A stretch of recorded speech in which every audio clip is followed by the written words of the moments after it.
whatever you may be doing, motherliness completes you and others. Today I wanted the Vakyartha Sadas to be done on connecting with life as mother.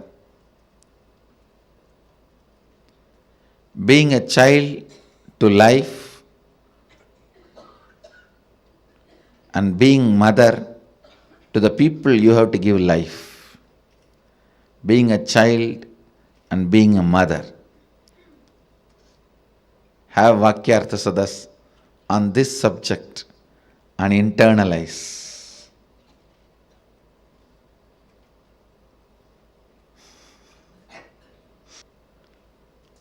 With this, I bless you all. Let you all radiate with integrity, authenticity, responsibility, enriching, causing, living Advaita, the eternal bliss, Nithyananda. Thank you. Be blissful. Nithyananda Dhyana Peetham, Nithyananda Nagar, off Mysore Road, Bidadi, Bengaluru. Phone 08027279999. www.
Nityanandam, this powerful explanation Swamiji gave to us about connecting to life as mother and connecting to Parashakti, Paramashivoham, Parameshwari, how she is the cosmic mother.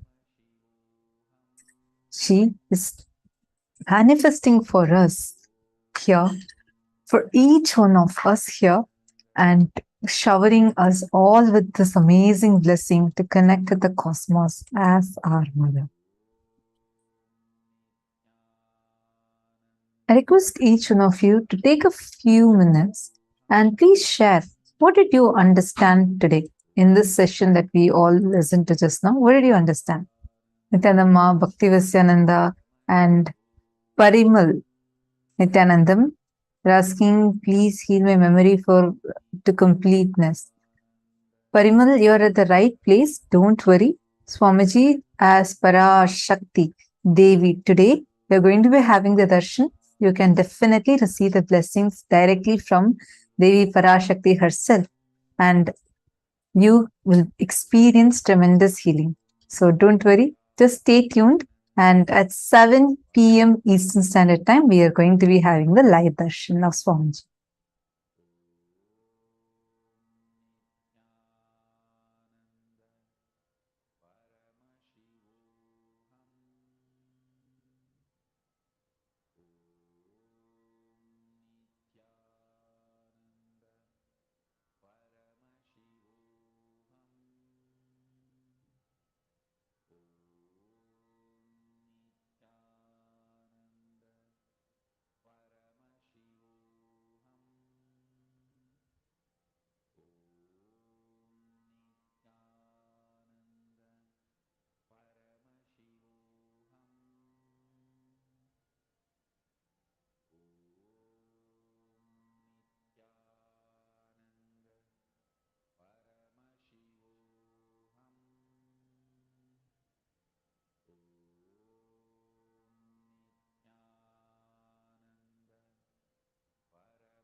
Nityananda, I sincerely apologize for the technical glitch. I think all of you had lost the audio.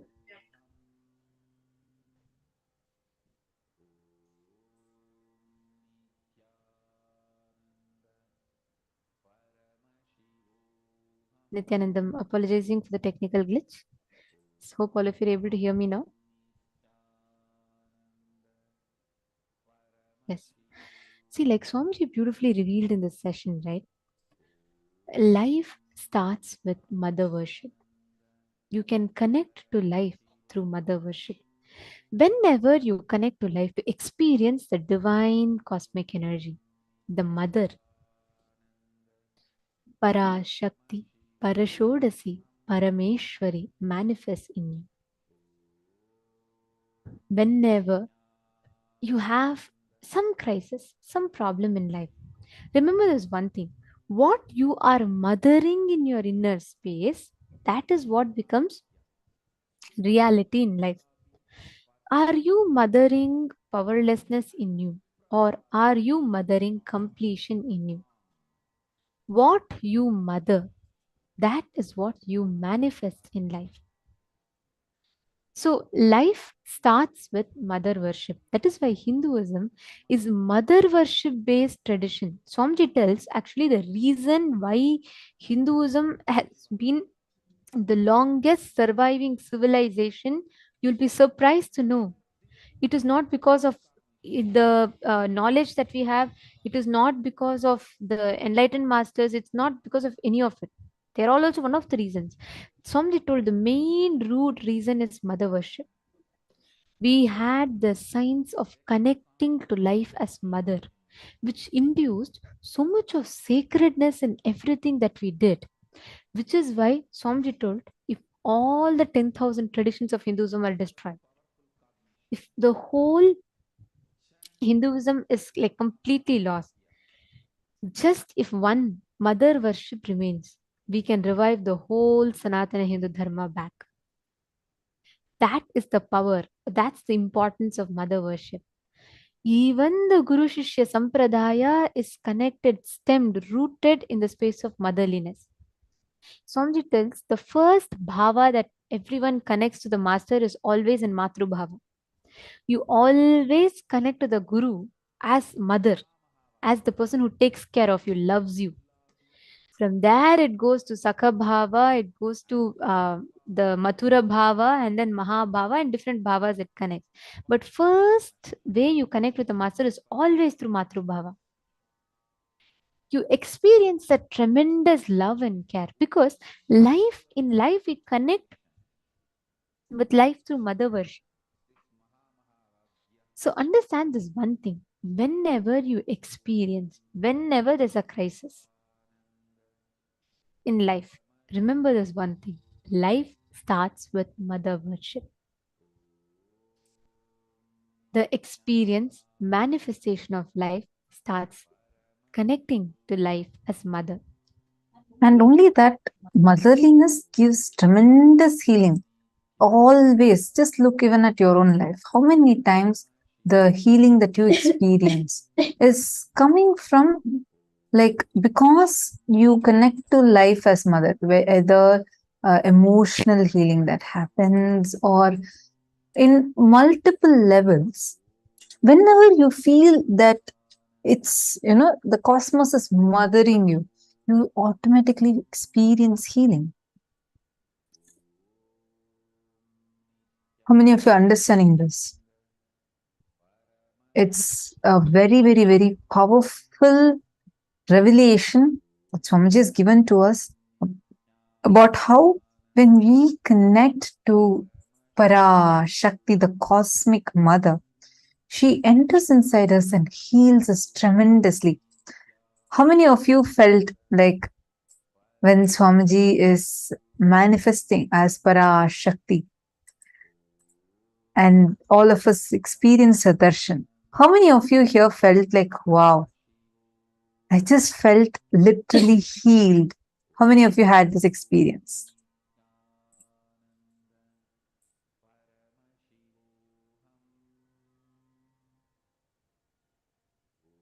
That means you have experienced the motherliness of the cosmos. Always the motherliness of the cosmos heals us.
We apologize for the technical glitch.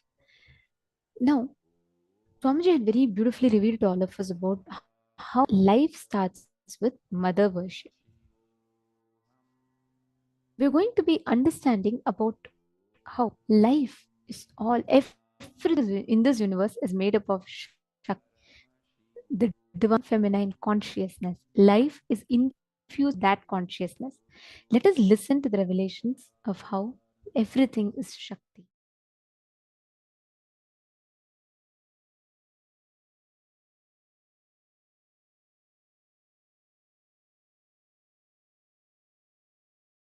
If you understand this one truth, you can master all the life energies. Please understand. If you can master your life energies, you will master your destiny. Not just internally, even externally. You can play over everything around you. Mastering your life energy is the fundamental principle for any success. Without mastering the life energy, any success you taste or you think you taste is accidental, or unknowingly you have mastered one or two life energies. Because of that success has happened. Listen carefully. All success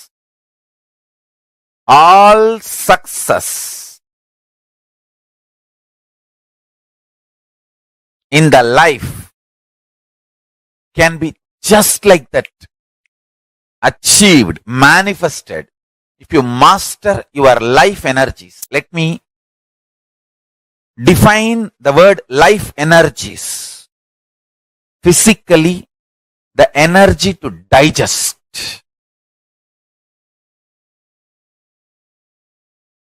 Psychologically, energy to tolerate. Emotionally, energy to sacrifice. Understand? All these are directly connected to Manipuraga. All these three. Energy to digest whatever you eat. Energy to tolerate whatever you think as injustice to you. Please understand, in the whole life, there is nothing called right, wrong, good, bad. You can be the king of the world and continue to feel there is so much injustice done against you. You can be homeless street beggar and feel that world is revering you, honoring you, showering too much on you. The internal experience of the life energy has nothing to do with external happenings, but the internal life energy can manifest and change the external situations. Stand. A man who is homeless street beggar feels grateful to life, does not continue to remain as beggar.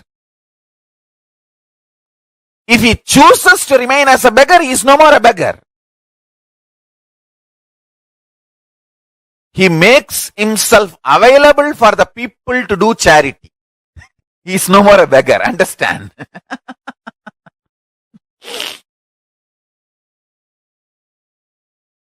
Listen carefully. The essence of what I am trying to convey is mastering the life energies.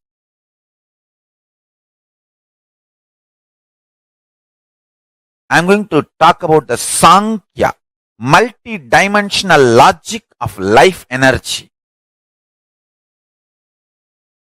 Ability to digest, ability to tolerate, ability to sacrifice,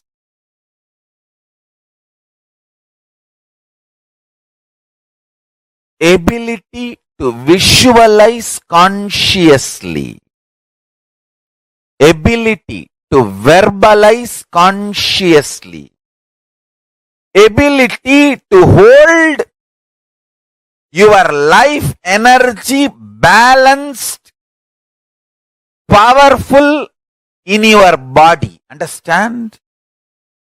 We all hold ourselves powerfully, maybe for 3 minutes.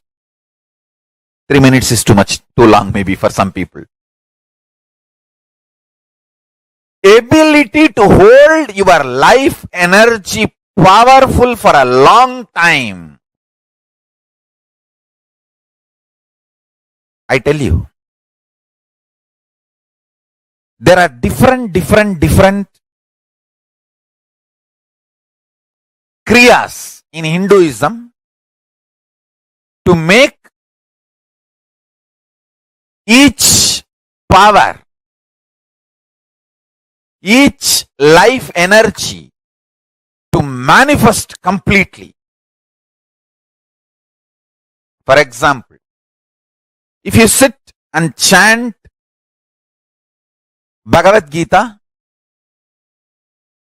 the life energy in your stomach, the ability to digest and ability to tolerate and ability to sacrifice will be kindled like anything. The same Bhagavad Gita chanting. If you sit with a group and chant, it will not only kindle the energies to digest and tolerate and sacrifice, it will also kindle the power of visualization. Understand?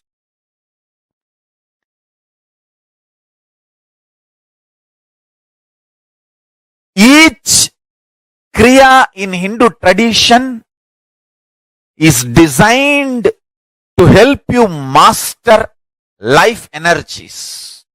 And everyday puja is like your own reserve bank for life energies.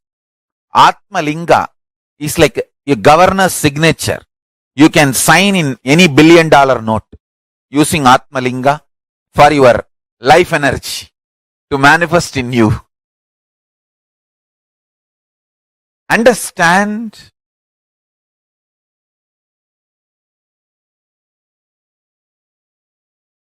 Long rituals are not useless or unnecessary as a modern brainwashed Hindu thinks. Long rituals are the most powerful method, science, kriya,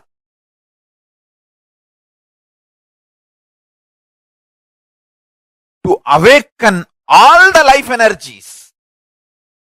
See, totally we have 21 life energies. I will describe all the 21 like a fundamental principal forces of life, like gravity, how all these are fundamental forces, principal forces externally. Internally, there are 21 life energies. Ability to visualize, ability to make decision. All these 21 is given to you, but you use them accidentally. That is why your life is full of accidents. Your marriage is accident, wealth is accident, life is accident, money is accident. Very less is planned, much is accident. And I tell you, I have seen people become thieves by not knowing the power of their life energy. I tell you, thief is the cheapest way to exist. I tell you. Because you do not know you own trillions. That is why you steal millions. If you know you own trillions, why will you steal? Listen, asteya, non-stealing, comes to a person who mastered his life energy. Each of my Gurukul kid is a $1 trillion economy. I tell you. Each of my Gurukul kid, the powers they can manifest. Understand? Let me define Kundalini exactly, especially for the sake of newcomers. Kundalini is an extraordinary inner potential energy which is in every human being. Once awakened, not only can bring tremendous physical health and mental health and emotional fulfillment, can bring extraordinary powers, can manifest extraordinary experiences and powers in your personality, extraordinary joy in your personality. Please understand. When systematically awakened, it can add to extraordinary power, strength, energy. It is time-tested, foolproof, side-effect-free, science evolved, experimented, experienced, expressed by the great Vedic inner scientists, rishis. Here, offered to you from the unbroken lineage, we call it Karana Parampara, means only heard from guru to disciple, guru to disciple. Karana Parampara means never written. Guru teaches to disciple, disciple teaches to his disciple. Succession of unbroken lineage of enlightened beings. It is transmitted and now it is here available to all of you as one of the great signs. One unique thing we did as our contribution, doing modern day scientific study on this Kundalini awakening. As you are all maybe aware, the last inner awakening we did a research, scientific study on group of people. Whoever had initiation, actually whoever accepted to participate in the program, all the people who participated, of course all of them had initiation every day. Within 18 days of Kundalini awakening initiation, all of them had 1300% of increase in mitochondria cell energy level, which is groundbreaking, earth-shattering, because maximum the mitochondria cell energy level can be increased by any available drug, therapy, yoga, exercise, only 30 to 40%. But this process has increased the mitochondria energy level to 1300%. I think this doing scientific study, validating it and presenting it to the world. All the participants who participated had this experience. This is what is our contribution.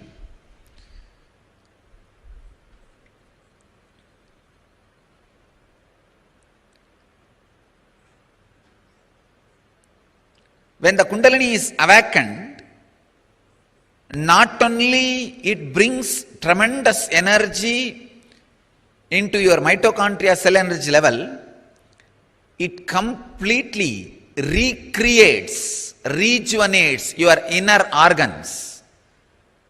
I'll now continue my studies and prove how this Kundalini awakening heals, replaces, replenishes, rejuvenates, recreates the organs. Please understand, I am making this statement very consciously. Even the internal organs are recreated by the Kundalini awakening. And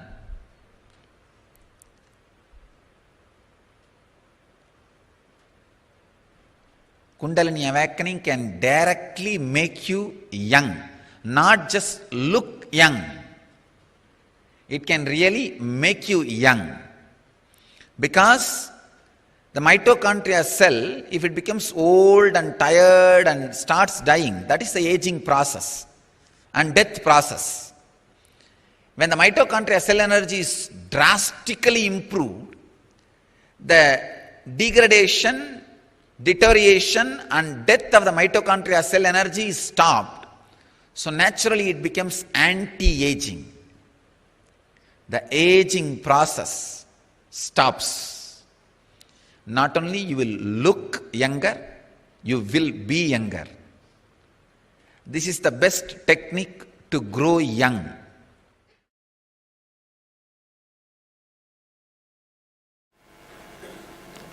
Kundalini Shakti is responsible for whether you experience emotional fulfillment, bhakti, devotion. You experience enlightenment through devotion, or you experience enlightenment through knowledge. Through knowledge, wisdom. You experience enlightenment through your logic. Whatever achievement happens in your life, whether in the form of wealth, or in the form of power, or in the form of health, or in the form of happiness, or in the form of fulfillment, everything, for everything, Kundalini is the source. Kundalini is the source of everything. If the Kundalini energy can be awakened and directed, it can get anything you want.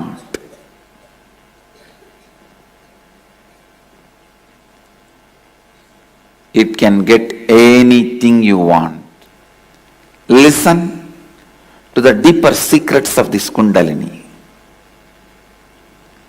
This Kundalini is the bridge between man and God.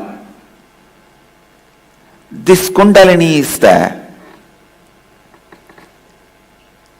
source of the energy in all of us. This can be awakened by various methods, including fear and greed.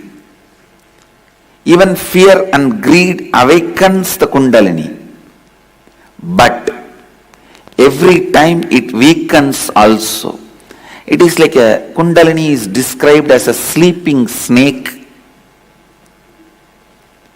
in tantric traditions.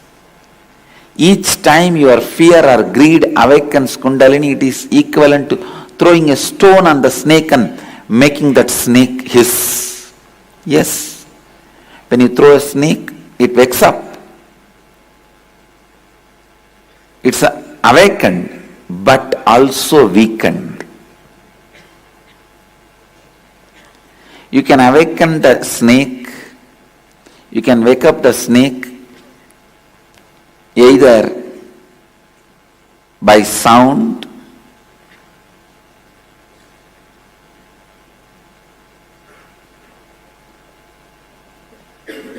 various methods. But every time you try to wake up that snake through fear and greed alone, it may be awakened, but it will be weakened.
Awakening non-mechanical parts of the brain is what we call awakening the Kundalini Shakti. There is an intense potential seed energy residing at the root of your spine, which is awakened through the proper process. I can call it the potential bioenergy. Through the proper process, when it is awakened, your whole body, whole brain, whole mind becomes alive, and you have access to the energy field, the energy mandala of your own body, energy circle of your own body.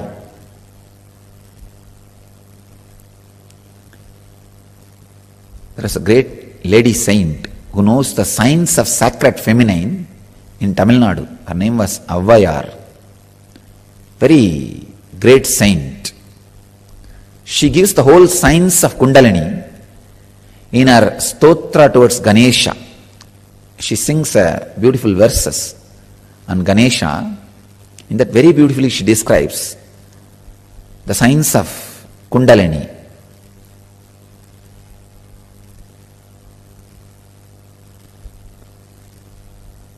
Just through the process of air,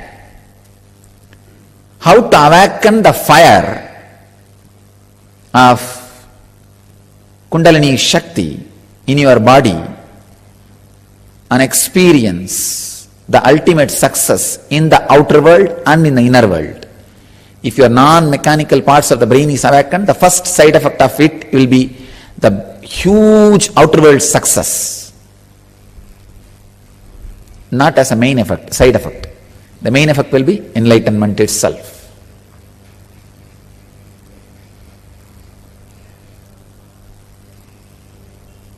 The science which she describes is what we are practicing in the name of Kundalini is your possibility.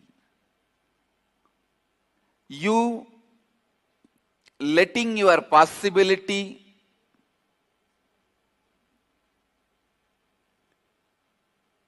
happening in you. You trusting your possibility without self-doubt.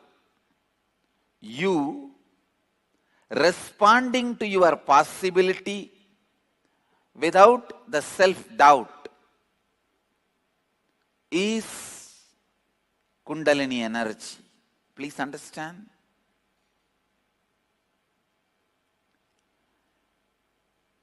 Each human being allows himself to be expressed, allows his possibility without self-doubt in one dimension, no doubt. Even if you are a useless fellow, to be useless in that dimension, you allow your possibility without self-doubt. Somebody allows their possibility without self-doubt in the field of cooking. This guy may be useless in all other fields, but in cooking, he has no self-doubt about himself. He knows any dish he sees, he will be able to make it. Some people will allow themselves without self-doubt in the field of medicine. Maybe an orthopedic surgeon, or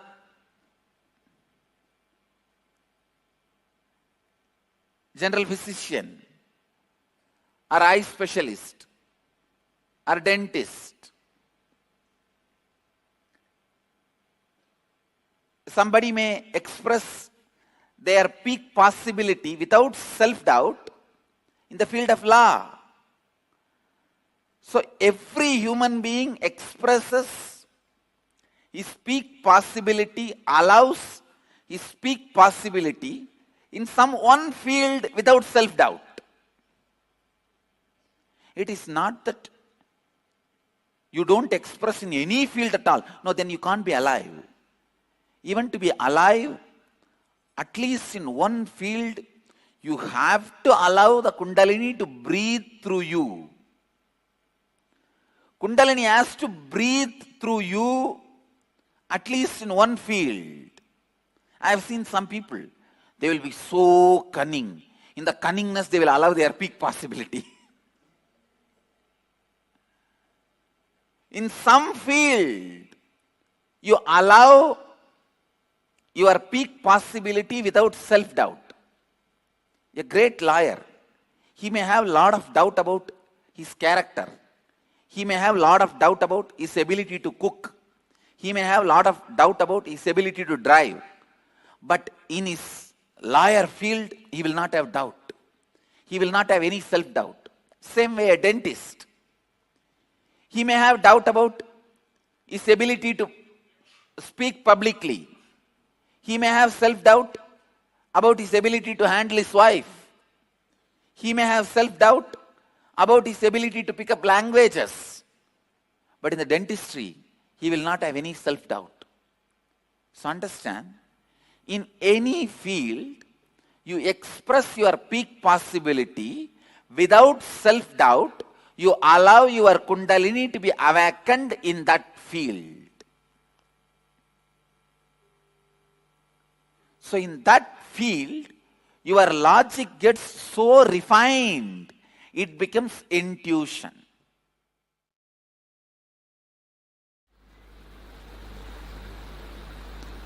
Listen. Kundalini Shakti can directly make you more productive, more aware, more conscious, intuitive, ultimately rich.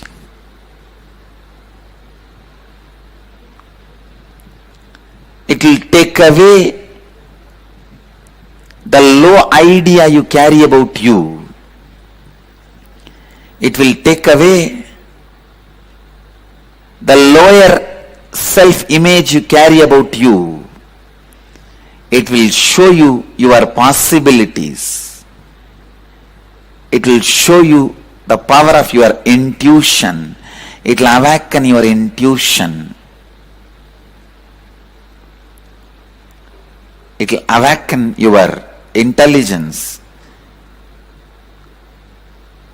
You will forget tiredness and boredom.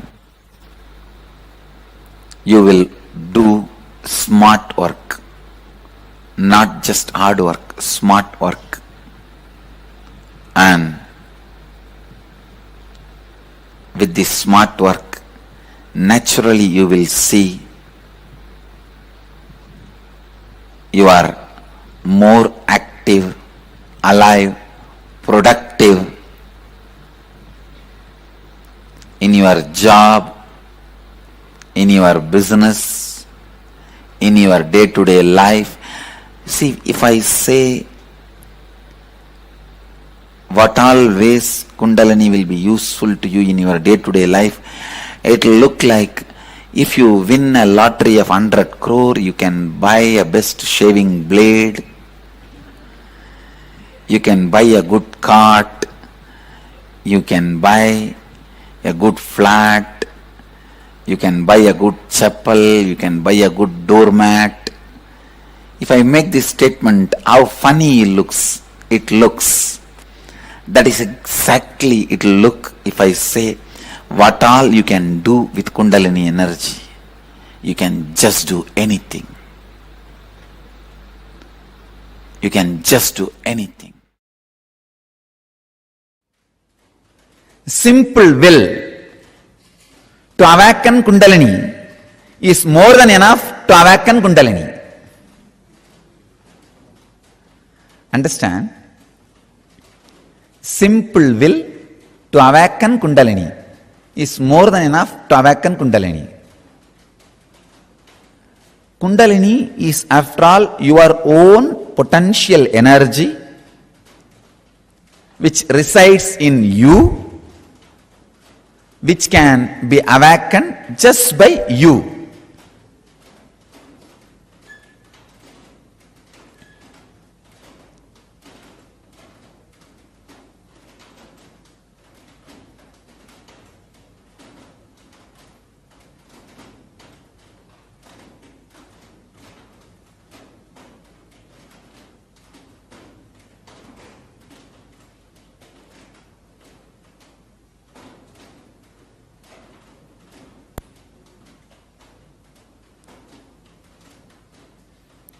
Simple will and instruction to yourself that let the Kundalini be awakened can be the straight technique to awaken the Kundalini. You may think, how can this be? Because you never had trust over your will. Many times your will failed in the outer world because of the clash of wills with the world. When too many wills clash, it may fail sometime. Because of the outer failure, you slowly lost trust over your very will. Understand? In the outer world or in the inner world, the will fails only when the clash of wills is there. Because you failed in the outer world will, you lost trust over your will even in the inner world. I tell you, simple will can awaken your Kundalini Shakti intensely. You don't need anything. It is your own energy, your own power. It's like if your hands are tied for 2 years, you forget you can lift and move your hands as you want. You can lift and move your hands as you want.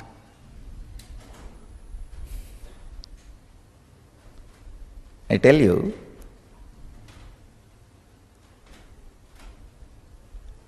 there was a research. Some animals which are kept in cage for a long time, even if the cage is opened, they are not interested in going out because of the habit. Habit, very powerful word. If you remove the H, a bit will be there. If you remove A, bit will be there. If you remove B, it will be there. Only if you remove the I, it will die. That word itself shows the strength of the engram. simple will is powerful enough to awaken your Kundalini.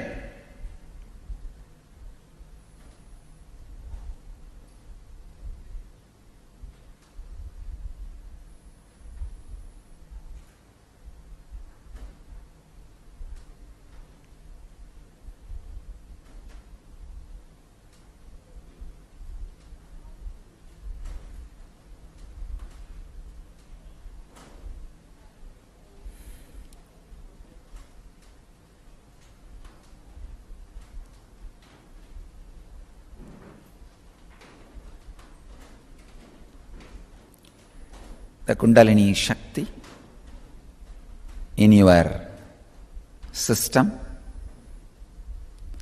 waiting to listen to you. It's not that you need to do something big. See, you need Kundalini because you don't have energy. You need to have energy to awaken Kundalini means it's just unfair. So all you need to awaken your Kundalini is simple will. Fuel has to be right. Constantly having the Kundalini Shakti and spiritual strength as fuel, and that fuel moving you. And when that fuel moves you, every small action you do will be power manifestation. If you make a call, it will be a boon for him who is receiving. If you answer a question, it will be a solution for that fellow. I tell you, create that kind of a intention. Understand? I am already creating that energy field. You just need to create an intention so you can be part of this field. You can be part of this energy field. If morning spiritual routine makes you fresh, alive, healthy to run your whole day, then understand your fuel is shifted, your system has settled with the new fuel, Kundalini energy.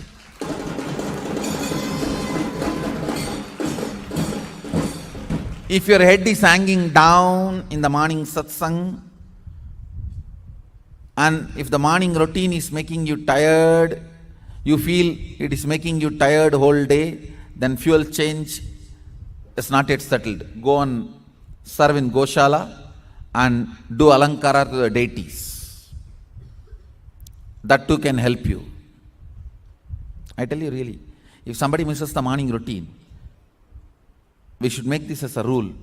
If you miss the morning routine, how much ever time you missed, go to Goshala and serve the cows. Go Seva is the only way. Or go to temple and do alankara of the deities. That's the only way you will get back to that fuel change. Fuel change should get settled in your system. Awakening Kundalini is not good for married couple. Don't worry, it is good. Nothing wrong. Nothing wrong. Tea, alcohol, sex should stop who practice Kundalini. Nothing like that. Say, awakening of Kundalini, you may drop alcohol, but other than that, nothing like a tea, coffee, the regular married life, or nothing will, it's nothing, no way involved in that. So don't worry, Kundalini can be awakened for all the people. This is Madhuri from Jaipur, Rajasthan. Swamiji, I am learning physical exercise, yoga and martial arts from last 2 years. We learned some techniques in martial arts. That if, like somebody hold your both hands, then how we can take out our hands easily from the other person's grip. In this technique, the person who wants to take out his hands out of the other person's hand grip will put a force in outward direction to the point where the hand is weak, towards the thumb side. Before, when I used to practice the technique and hold the other person's hand very tightly, since they know the technique, they used to take out their hands very easily. Now I am doing Nitya Dhyana and listening to live satsang regularly by your grace. Just 2 days before, on 13th January, I practiced the same technique, but nobody was able to unlock my grip. Not even batchmates of my age. In fact, the senior most in my batch was struggling to take out his hand from my grip. Is this Kundalini Shakti? And if yes, is my Kundalini Shakti as awakened?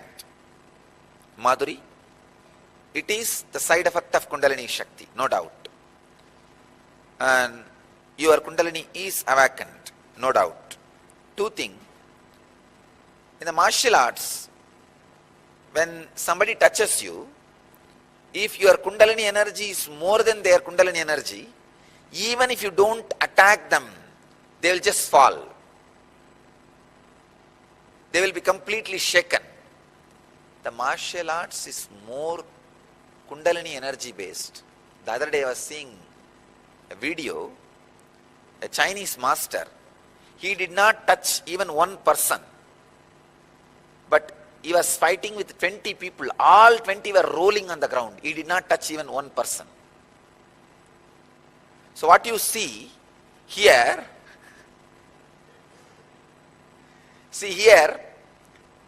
I make you guys roll in the ground with my love energy, the compassion energy, by awakening the Kundalini. The same thing that master was doing with pure energy. It was neither anger nor compassion, just pure energy. Actually, pure energy itself will have a trace of compassion. So I could see very clearly. I'll get the video and give you the reference tomorrow. Tomorrow in satsang, I'll give you the reference, and it's in the YouTube. You can all watch. I saw from the YouTube only. So if your Kundalini is fully awakened, you don't even need to touch anybody. The moment you look at them, they will roll on the ground.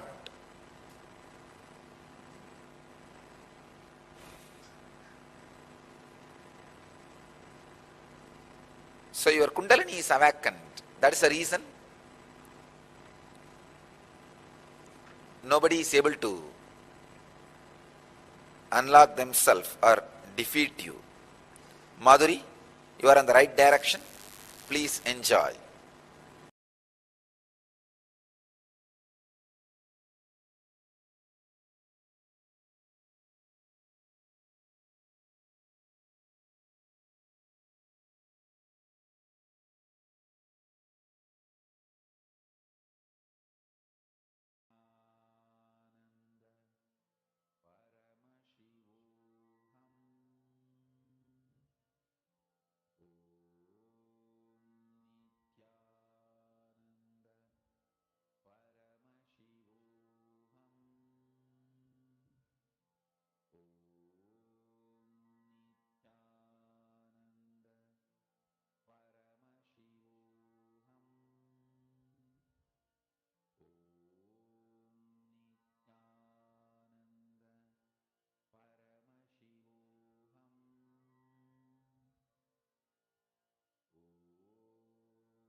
Swamiji very beautifully revealed about Shakti.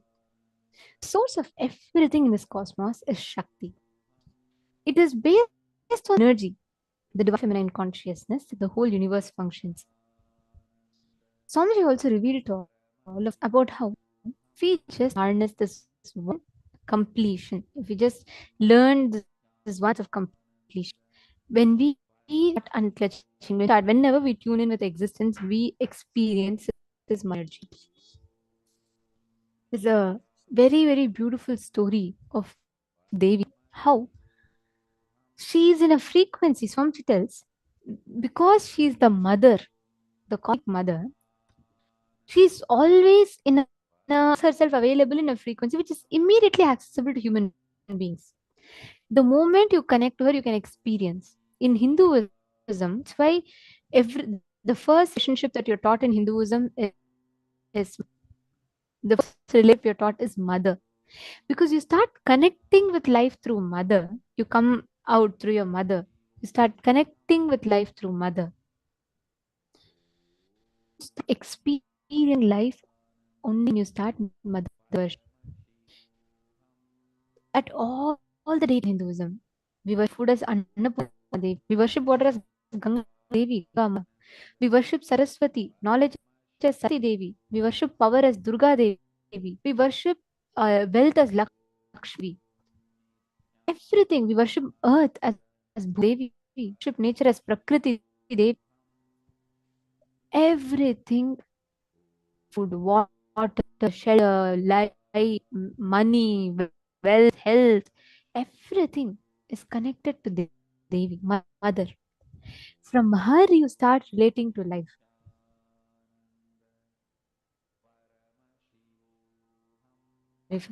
So if you notice, only through you first connect to mother, and through that you can Paramashiva, the formlessness. Always, Swamiji tells, life as you understand starts with mother worship. Now there's a very beautiful story. Once a fisherman who's very ignorant, and he's very, he wants to know about, every day when he goes for fishing, he sees one sadhu, like one and Brahmin. He sits and doing the meditation to, every day he sits and chants. Problem is not with chanting, but the problem is when it's innocent, this fisherman is innocent. Okay, so he's curious. He wants to know, why does that sadhu sit and meditate? I don't see him fishing. I don't see him earn money. Why does he sit and meditate? So this man is very curious. The fisherman. He goes and asks the sadhu, Sadhu, I see that every day you are sitting and meditating, and every day you are chanting Devi's name. So I want to know why. Like, what do you exactly do? And the sadhu irritated. He says, firstly, you're a fisherman after all. How can you come and talk to me? And you ignorant person can't understand what I tell. It's not for you. You can't continue fishing. But this fisherman is very innocent. He wants to know. So he says, no, it's okay. You tell me what is the thing. And the sadhu that look, you are you are not qualified to receive this, even to know about Devi. You're not qualified to receive all this knowledge, so I won't give it to you. You go and you do whatever you want. I can't tell you all this. Even if I talk to you, then my standards are getting lower. He was so deluded. So this fisherman very clear. The moment he tells about Devi, the moment he tells about experience the divine consciousness, he wants to know more. He is really intrigued. That's him. So he asks, so that does that mean, do you see the God? Then Sadhu tells, yes. Sadhu makes it up completely that, yes, I can talk to God, and that's why I can't talk to people like you. Then this man is very, he says, how can he see and I can't see? I need to see. And then he decides, all right. And, he asks what is meditation. The self meditation means like having Devi as a topmost urge, right? And then this man is not teaching anything to him, the fisherman. So the fisherman tells, okay, if you don't teach me, I'll just jump into this river and I'll give up. Then he was like, God, this is such a heady man is not leaving. So the sadhu tells, all right, I'll just tell you what exact mantra I chant. Rest you take. Then the man says, you just tell me that much. Then he just gives a uh, mantra for Devi. He tells, just chant this. If you chant this, Devi will come. And then Sadhu goes off. He's like, what are you going to gain after all? You are not going to darshan of Devi. So anyways, you try whatever you want to do. And he goes off arrogant. This fisherman is so sincere. The moment he receives Ra, he starts chanting, and Devi doesn't appear. He continues to chant. Still, Devi doesn't appear. Then he thinks to himself, okay, maybe I should show my sincerity. So he tells, okay, if you don't come, I will give up my life now. So he starts sitting inside the water and he starts chanting. He's about to leave his body. So Devi immediately rushes to him and comes and blesses him. And then Devi tells, look, I'll come. And this man is so happy. And he tries to telling, okay, Devi, darshan to me. Why don't you come and give darshan to my guru also, who gave your name? Devi tells, no, you don't understand. According to him, I'm a philosophy. For you, I was existence. So I came to you. Then he said, no, I know he's very sincere. He chants and all that. So this Devi says, okay, first what do you want? Like, this man says, I want to give you some food and all that. So Devi says, okay, I'll come to your house and I'll eat. So fisherman goes to his house. He cooks whatever little bit that he can. Devi goes to his house and Devi eats. And he tells, Devi, I offered you only some small pongal and things. This my guru is like, he's so rich in affluence. So he has a lot of different varieties of food made for you. And then she said, they have prepared and kept for you to offer you. Please go and accept it, like that. Then Devi tells, no, you will not understand. They have not prepared it for themselves. This man is very innocent, so he doesn't believe. So he takes Devi to the house of the guru and the other sannyasi sadhu, and they see, they all chant big mantras. They finish the puja. They don't even wait for Devi to eat. They themselves put the prasadam and they themselves eat. See, very beautifully, Devi will explain that it is not about how much you do, what you do. That doesn't move the divine. What space, bhava that you offer from. That's why Swamiji tells gratitude. It is the gratitude that matters. When you connect to life, when you start connecting to life as mother, the divine feminine consciousness, she herself rushes to manifest for you. She herself rushes to attend to you. That is why Devi Parashakti is the embodiment of supreme consciousness.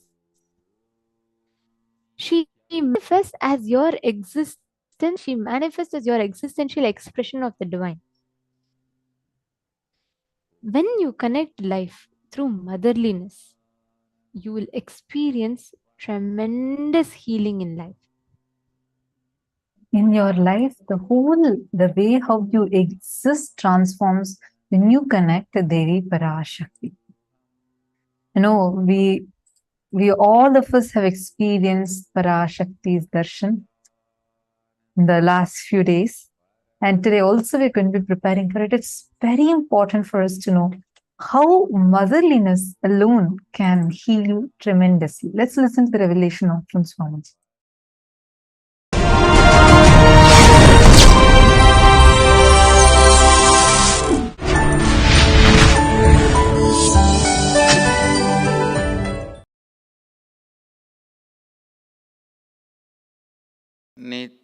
नित्यानन्देश्वर समारम्भां नित्यानन्देश्वरि मध्यमाम् अस्मदाचार्यपर्यन्तां वन्दे गुरुपरम्पराम्.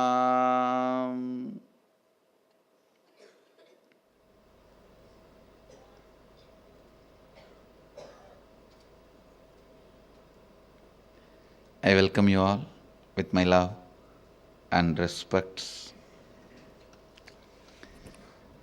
I welcome all the devotees, disciples, Samajis, Satsangis, Sri Mahants, Mahants, Tanidar, Kotari, owners of Sarvanyapita, visitors, viewers, sitting with us all over the world, through Nityananda TV, Sadhana TV, Ara TV, Nakshatra TV, and two-way video conferencing, having Nayana Diksha,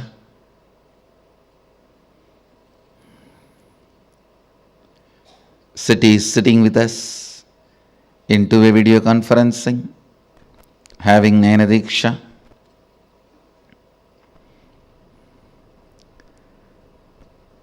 Seattle Adinam, Los Angeles Adinam, Ohio Adinam,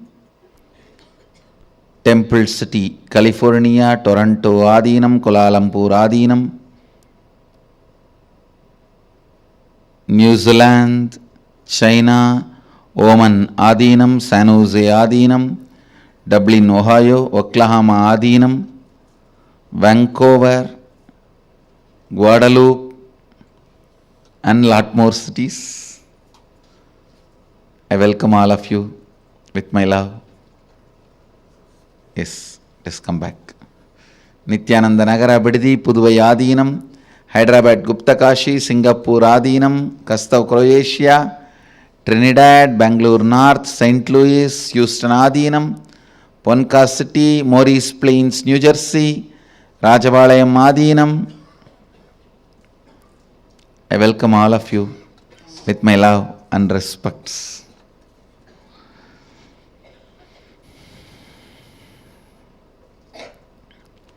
Today Navaratri, third day, and Venkateshwara Brahmotsavam, second day. Devi is gracing with Lakshmi and Saraswati in Visalakshi Alankaram as a queen of the whole cosmos, ruling the Vishala, everything. She graces in this form in Kashi, so she is gracing in the same form today as Visalakshi and Venkateshwara with Sri Devi and Bhudevi. Bidadi Devi is on Sayanalankara, resting in Yoganidra Samadhi. Let's first receive their blessings and then enter into satsang.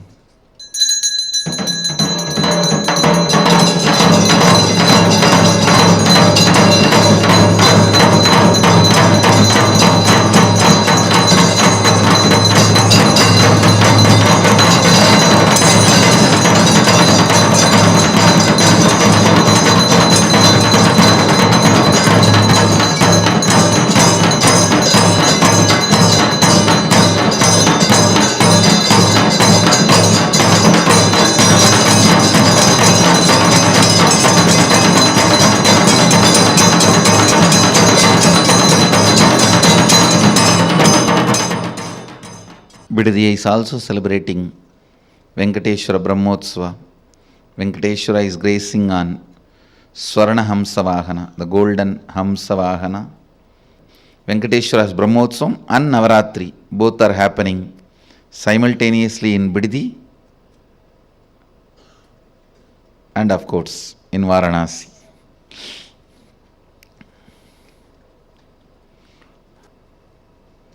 I wanted to share just few more things on mother worship, then enter into satsang, because it is such a beautiful subject. Understand your day-to-day habits, the way you respond, whether you get angry or you are always cool, what for you should get angry, what for what you react politely, how nasty you can get when you get angry, or when you are polite, how you behave, you are good, bad, all these habits. Understand the word habits are from Father. He teaches you. That stays in muscle memory. But how you cognize you, the innermost image you carry about you comes from mother. It stays in biomemory. Understand? Your behavior, responding patterns are from muscle memory. That stays in your muscle memory. That's from father. Usually, he educates you about the outer world. He contributes a lot to your outer image. He contributes a lot to how you behave with the world, how you relate with the world, what you should and you should not, vidhi and nisheda, do's and don'ts. Vidhi and nisheda, do's and don'ts. That comes from your father. That is why if you had a father who is unstable, your relationship with the outer world will be very unstable. That comes from your muscle memory. But the way you cognize you, your inner image, comes from your biomemory. That stays in your biomemory. Completion with mother only can heal and complete your biomemory. Mother worship is the direct method. Understand? Mother worship is the direct method. That's the word I'll use. Most direct method to bring completion in your biomemory.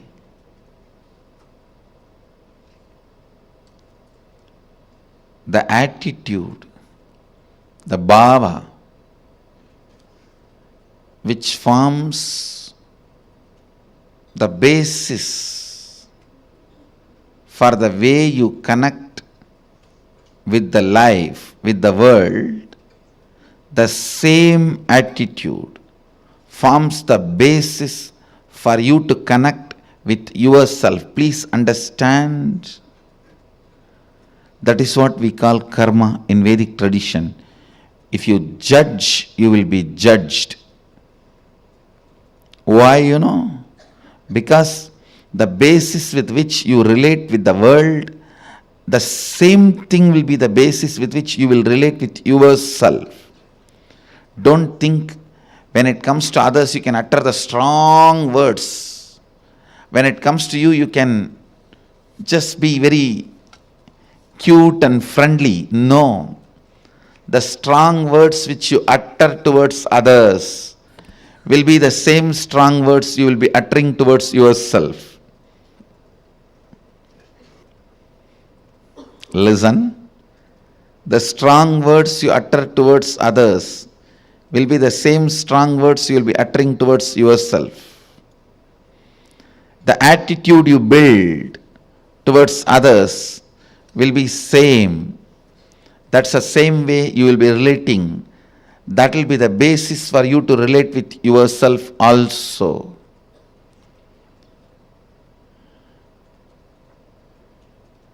That is why I insist, bring motherliness in all your relationship with others. You will bring so much of motherliness in your relationship with yourself. You will be able to heal you. You will be able to feel you. You will be able to be complete within yourself.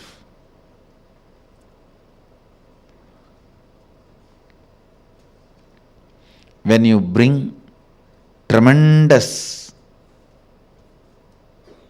healing energy of mother in your day-to-day attitude with everything, suddenly you will see you will become so cool with yourself. I tell you, the best thing can happen to a human being is ability to be cool with yourself. because you can't be cool with yourself, so much of frustration with yourself, you go on abusing left and right anybody comes in front of your eyes. You say, this fellow has cheated me, that fellow has cheated me, that fellow has cheated me, that fellow has exploited me, he has swindled me, he robbed me. Understand your inability to be with yourself, your inability to be cool with yourself,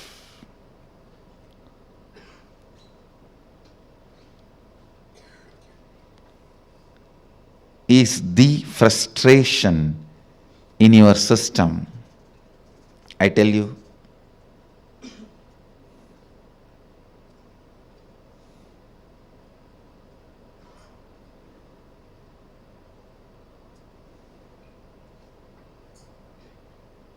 understand?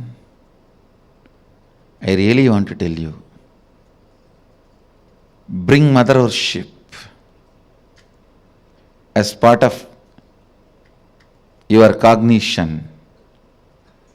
You will be so cool with yourself. You will be so complete with yourself. You will be so settled with yourself. The fear, frustration, because of frustration inside, how you possess objects or things or persons. Understand? When you are frustrated, suddenly you will have so much of possessiveness to the property you have, or the car you have, or the bank balance you have, or the persons in your life. You will just suffocate the objects and persons who are part of your life. I tell you. Let the car be in garage, not in you. Let things be in their place. Your inner space should have place only for completion and joy. The bliss.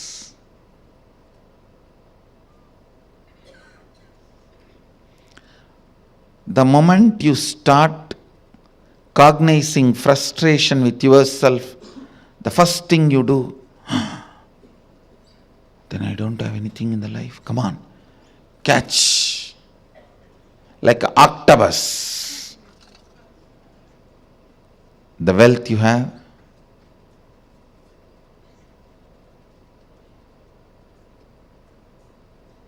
persons who are in your life,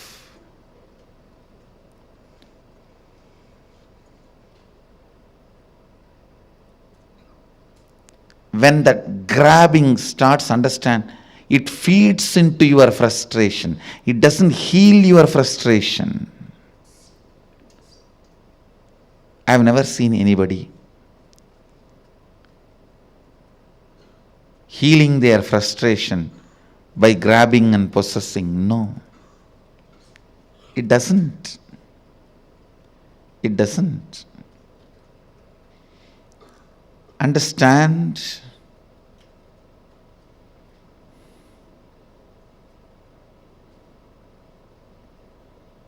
The mother energy, completion with mother, and connecting with life as mother, bringing motherliness in your every relationship, not only connecting with the source of life as mother, for whoever you are source of life, letting them connect with you as mother. That's what I said. Be a child to your source and be a mother to all the people to whom you are a source.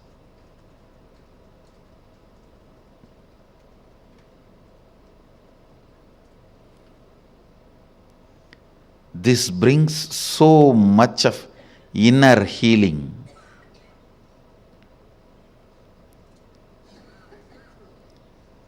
Understand the most powerful, ultimate asset you can have in your life is inner healing.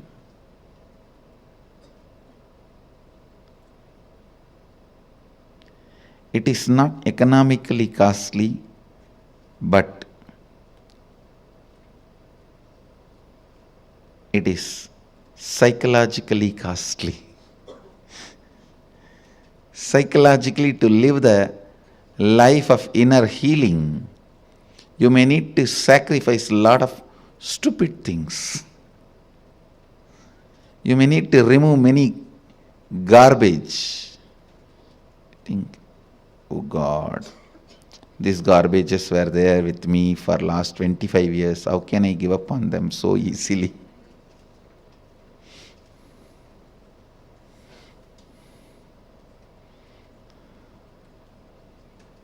Mother worship will bring so much healing. So much healing.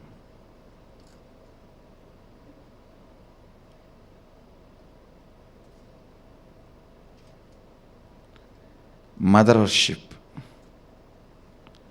will allow so much completion.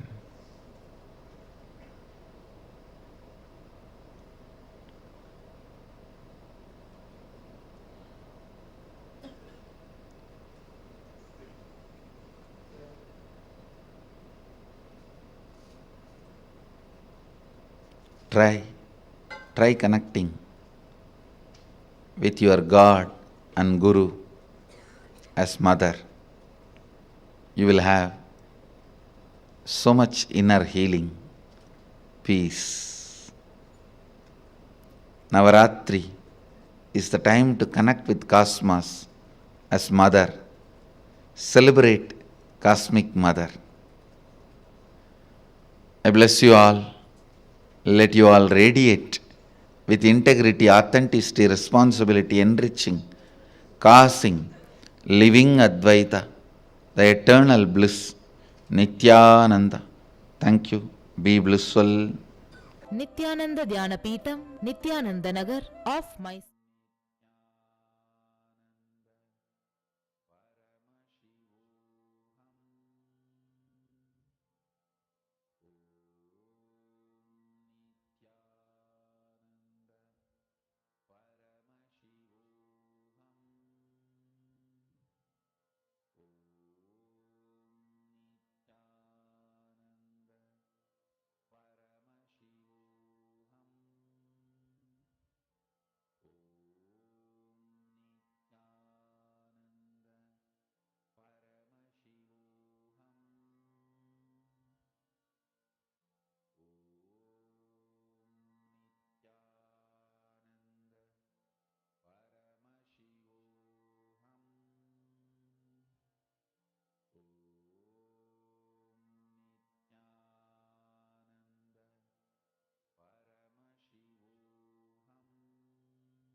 Nityanandam. Now, how many of you clearly understood what Swamiji was explaining to all of us on how you carrying that motherliness in you is so important? How many of you understood this?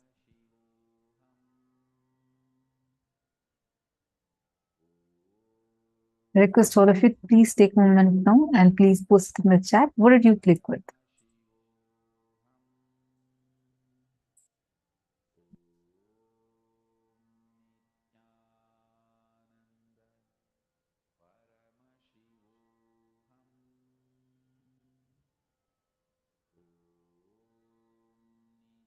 See, now as all of us are understanding this, I just wanted to share with all of you. Now, why do we say that this mother energy is so important? Nityananda, Ma Shukha Yoga, nice to have you here. And Ma Bhakti Vasyananda, Nityananda, to all of you that are here. See, just one thing I wanted to share with all of you. To understand about this mother worship a little more deeply. Why are we learning so much about motherliness? Why? How does it change the moment you have attitude of motherliness towards through you towards the whole universe? What did each of you understand by that? Because this has a very important way, even in the way how we feel about ourselves, how we relate with life. Ma Fatima is saying, Ma Fatima, there's Sunny Nityanandam. Nice to have you here. I feel I am mother to all I am in contact with. Wonderful. That feeling, when you operate from that, you would feel so much of healing happening in you. Suddenly, the wounds, the hurts, the feeling, pained cognition, all of them will just disappear.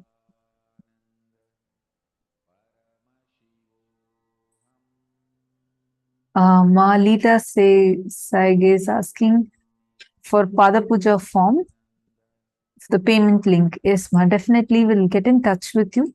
We will have our team contact you and you can offer Pratyaksha Pada Puja.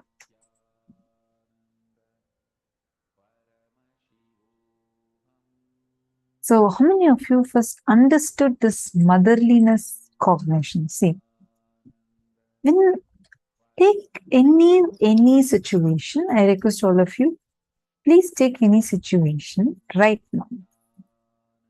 See it from the cognition that, okay, I have felt pain in all these struggles in all of these situations. Now, the same situation, when you are going to operate just inside you, take a few minutes. Even see, your gender does not matter. It's not that only women have to feel that they're the mother. That motherliness feeling manifests through irrespective of the gender. I request all of you to cognize in the same situation where you felt so pained. Try to cognize now the tremendous mother energy, healing energy. Just look at yourself in that situation. How many of you are able to immediately feel so much of love oozing through you, and that wound does not feel like a wound anymore? See, this is actually looking at everything from the context of motherliness is a very, very, very powerful understanding. It'll just transform the way you relate with yourself and the way you relate with the world, both in a very beautiful level.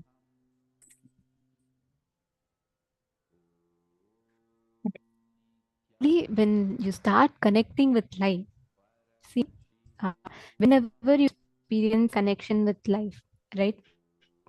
The first thing, like Swamiji is explaining here, the inner image that you carry about you, it plays a crucial role. No matter what, whether you're in job, you're getting to relationship, whether you are starting a business. One that is crucial, Swamiji revealed in this, is the inner image you carry about you. Understand what you think about you, what you relate to the society as, are directly connected to your mother and father. Inner image Your bio memory, your inner image about you is directly connected to the mother. Your outer image, how you respond to life, how you react to life, is directly connected to your father. No matter what business venture you start, no matter what you get into, unless you know the signs of completion, unless you complete with your mother, you will not be able to experience a shift in the inner space. But why are we talking about completing with mother? Swamiji tells, if you are having incompletion with mother, you will not be able to connect to the cosmic mother. If you do not have the space of completion with mother, you will project the same thing even with the cosmic mother. That is why it is very important to have the space of completion and gratitude with mother.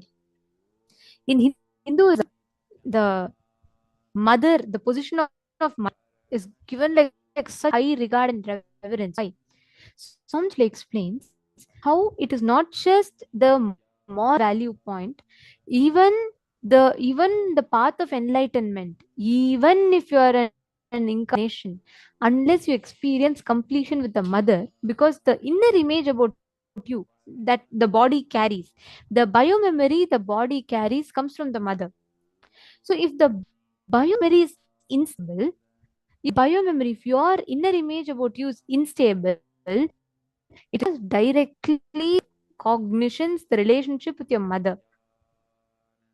So, for even you to achieve enlightenment, completion with mother is very, very important. In Hinduism, that completion with others, or sorry, the completion with mother, respect, reverence, gratitude to the mother is given one of the highest positions, because this has plays a major crucial role in your enlightenment.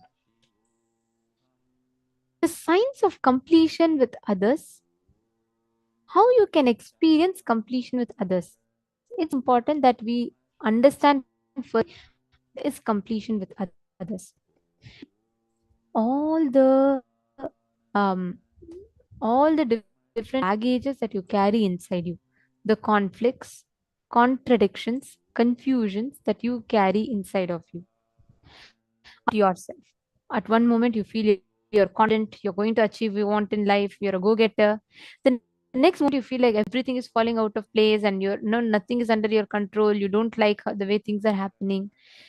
These kind of confusions that we face in our inner space, the seed is directly sown by the constant incompletions, the unstable or the unstable biomemory carry, which is because of the incompletions that you carry with the mother. That is why Swamiji tells, even for enlightenment, mother completion is very, very important.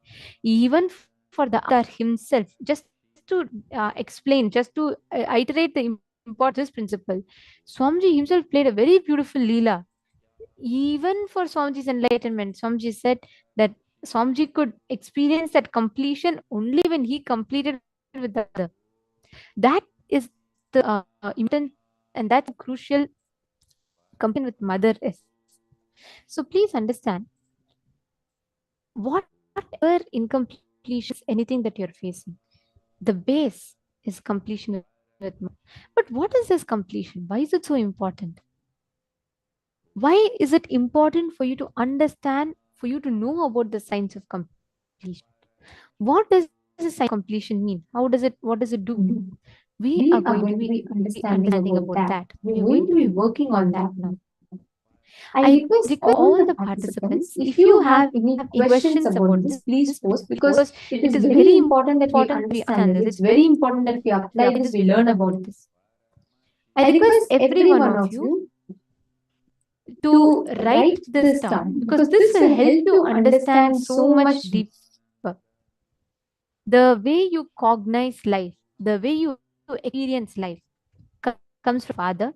The way you experience you, the way you cognize you, your biomemory comes from the mother. Your biomemory, your inner image of platform on which life is experienced. If the platform itself is on a slippery rock, if it is unstable, you will never experience that completion with life, correct? That is why today we are focusing on understanding how you can complete. What is the science of completion? how she completing with mother, and what impact can have on you. So now let us listen to Swamiji's revelations on completion with others, completion with the mother energy.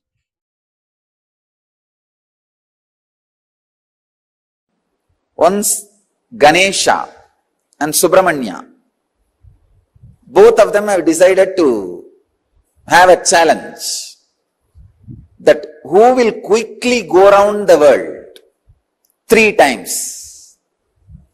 Subramanya, as you all aware, has his own flight, peacock. He just sat on his peacock, started flying,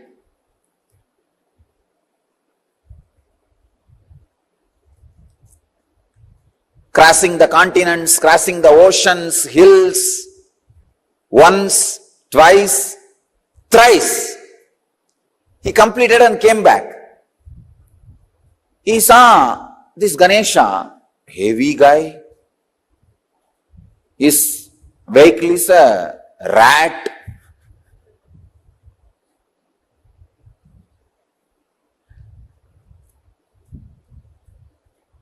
But this fellow claims he won the game by going around Shiva and Parvati 3 times. He says, I won the game. I went around Shiva and Parvati 3 times. With this rat, what else can be done? யானையை எலியிழுத்து கொண்டு போகும் அதிசயம். Tamil I described, the rat is dragging the elephant. What will happen? That much is the capacity. But finally, Ganesha declares, I won the game. I went around the Shiva and Parvati 3 times. Subramanya asks, how can that be? Very beautifully Ganesha says, you went round your world, I went round my world. Understand, you went around your world, I went around my world.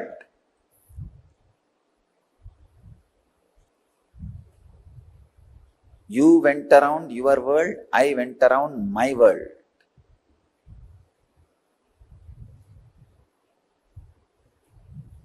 You need to catch this truth.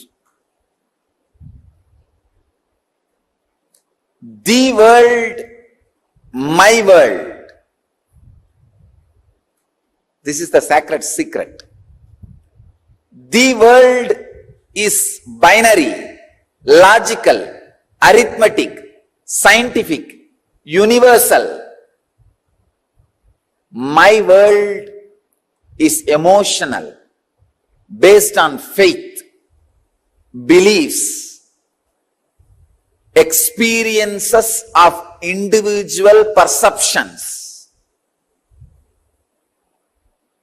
realization of individual identity's expression in its fullest form. My world is totally different from the world.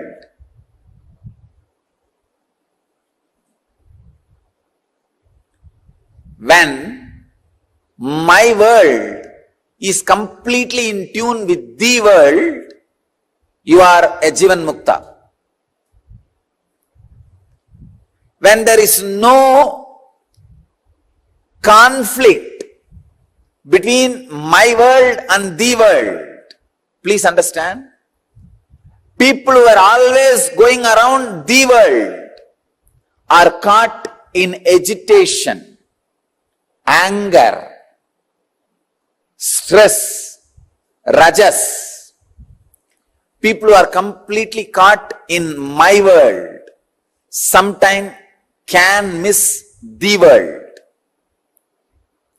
Here, Ganesha is successful not just because he was centered on my world, he was centered on my world which was in tune with the world. He was completely experiencing my world, the Ganesha's my world and the world is one and the same.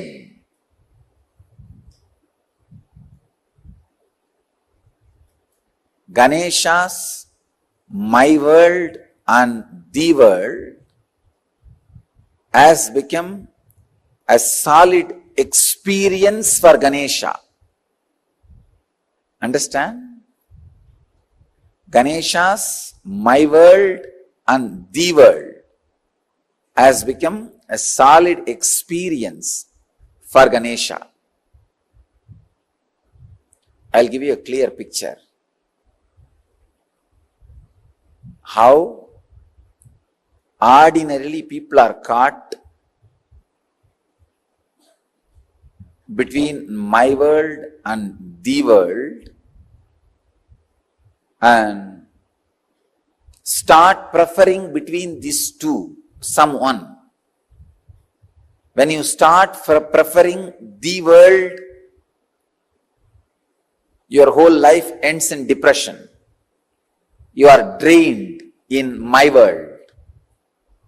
When you start preferring my world, sometime you can lose your balance and get into some fantasies and whims and fancies. My world should expand and grow and completely should be in tune with the world. Ganesha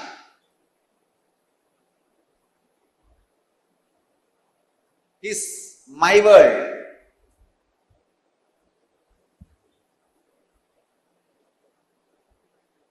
And the world.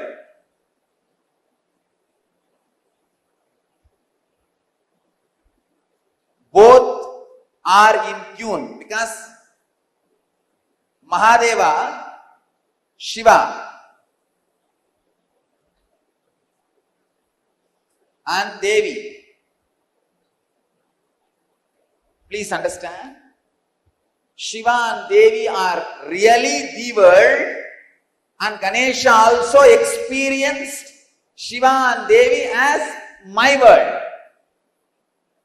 Please understand, they were really cosmos, and he is also experienced them as cosmos.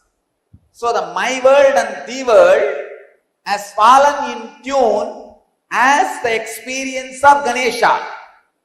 So he going around Shiva and Devi is literally going around the world. Even though he said he went around my world, in his case the my world is the world. Usually human beings who give preference only for the world become extraordinary materialists, but end up in spiritual poverty. Spiritual poverty, depression, utter depression. Same way, people who prefer only my world sometimes end up in hallucinations without falling in tune with the world. Understand, the world can't be rejected as you think. Misunderstandings about the world should be rejected. For example, fire is the world.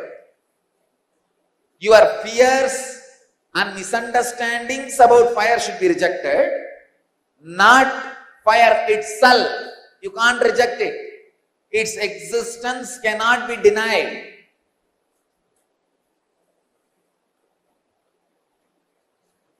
Maya is the ideas which are not in tune with the world, but you are carrying about the world are Maya. Maya is the illusory ideas you carry about the world, not the world itself. When you carry the right idea, when you understand the right ideas about the world, you will realize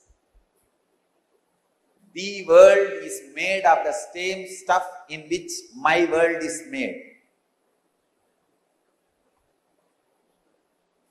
Understand? I am giving a new twist.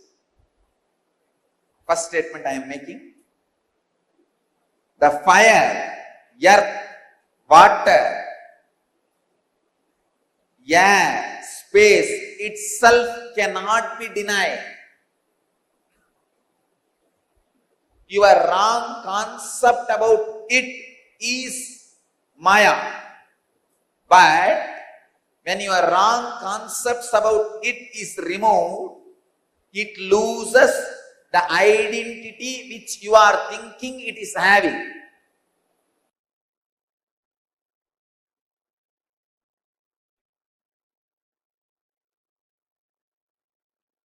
One example.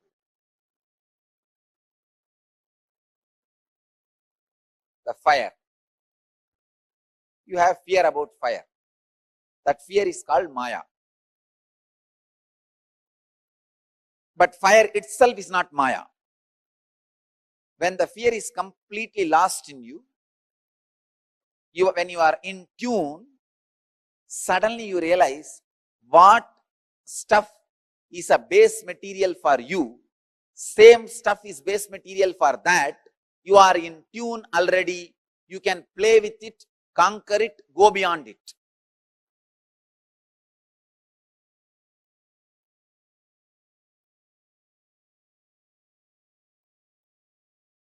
Catch it if you can. It's one of the very, very, very subtlest truths.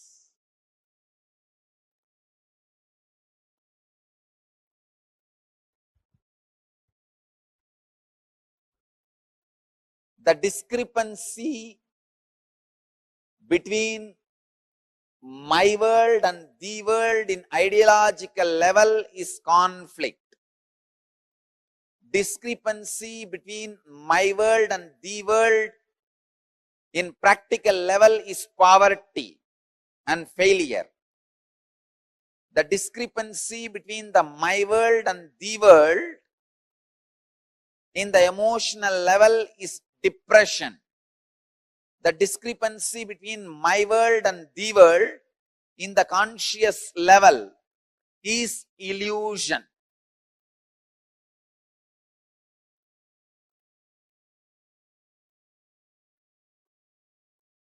Next, Subramanyas. Muruga.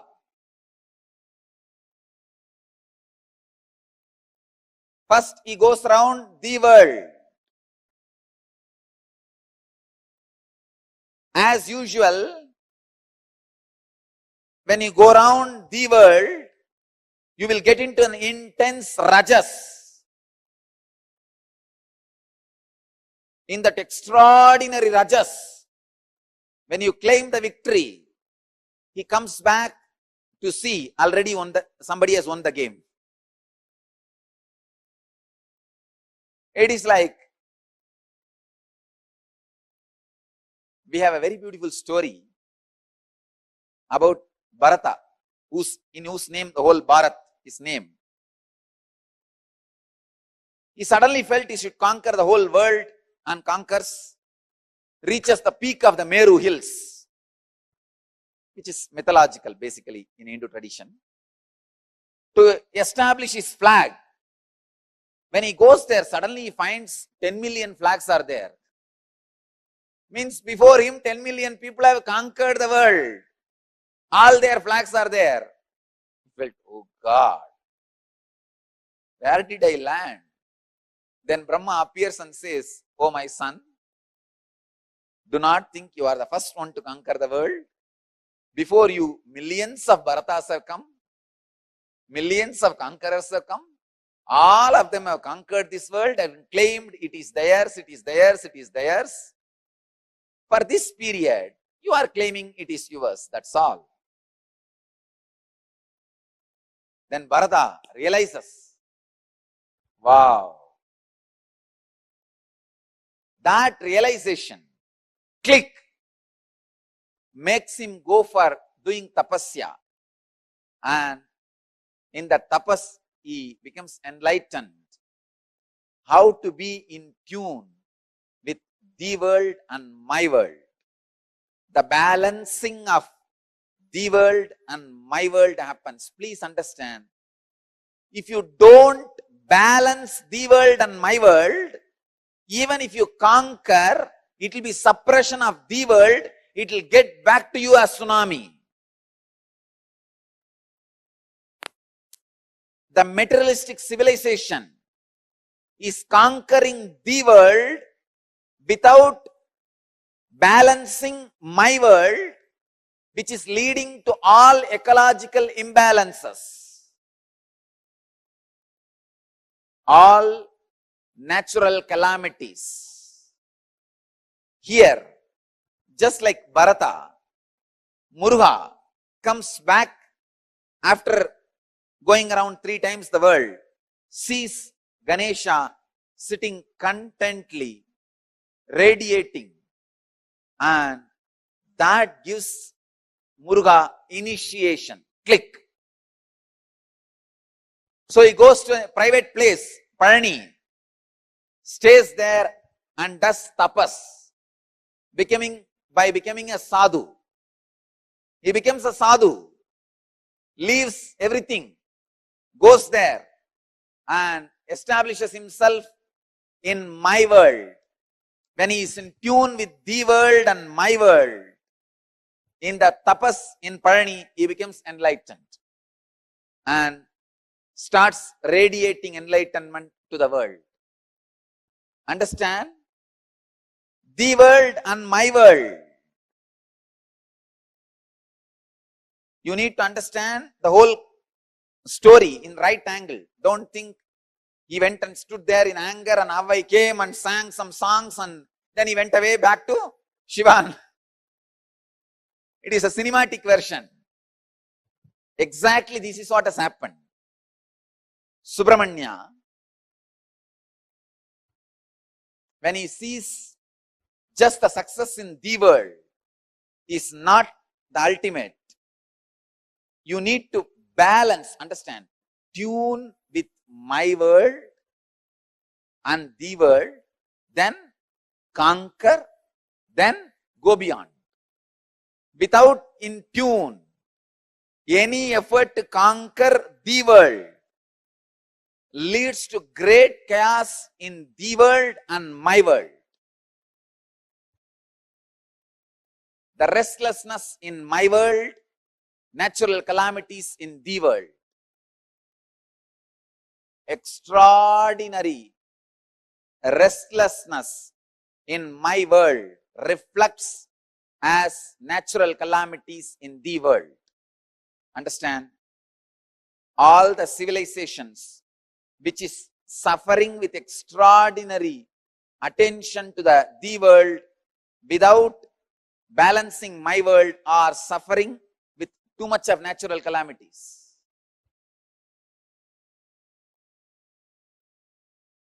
If you study, you will understand this truth. Natural calamity means the whole civilization is too much about the world. The balancing of my world is not happening. History should be in tune with mythology. Logic should be in tune with emotion. Facts should be in tune with truth. Binary should be in tune with zero. Understand? The binary logic, linear movement should be in tune with circular movement, logic based on zero. The Indian rishis were able to discover zero just because they were able to understand the secret connection between the world and my world. Only a person who can comprehend the deepest secrets of the world and my world can comprehend the power of zero. Zero cannot be mathematically understood. It is just a theory. If you want to experience zero, you need to make the world and my world in tune. Tuning my world into the world is the samyama you are expected to do to fall in tune with the elements, fall in tune with the nature by Patanjali. I think this is a very sharp truth, very sharp concept. If you just understand this one story, Ganesha going around and Subramanya going around, you will see, are you going around the world or my world? Are you too much centered on my world or the world? Second, is your my world is really in tune with the world? Is your my world is complete right experience of the world, and the concept you carry about the world in my world, are they your beliefs or experiences? If Ganesha was just believing Shiva and Devi is his world, he wouldn't have won the game. Not only Shiva and Devi should be the world, Ganesha should be experiencing it.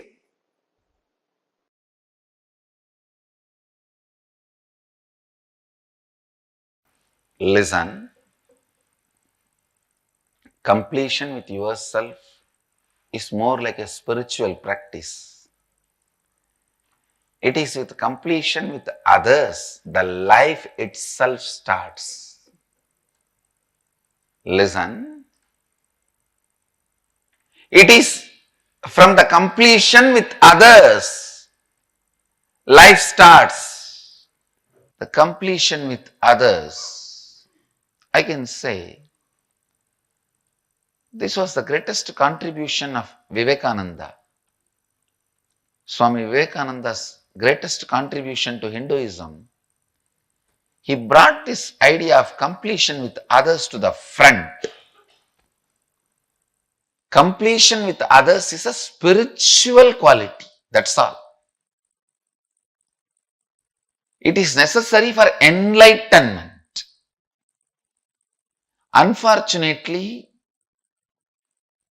we always got the idea, if you have incompletion with others, run away to the higher planes where less people are there. No, that is not a solution. That is not a solution.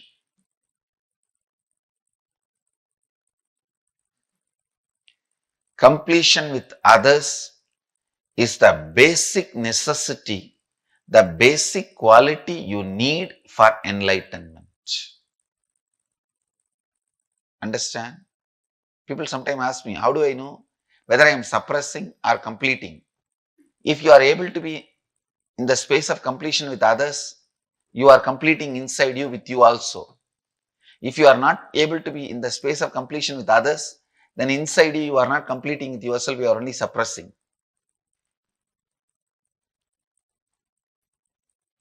So the scale to find whether you are completing or suppressing, completing or brooding over, completing or waiting for a chance to take revenge.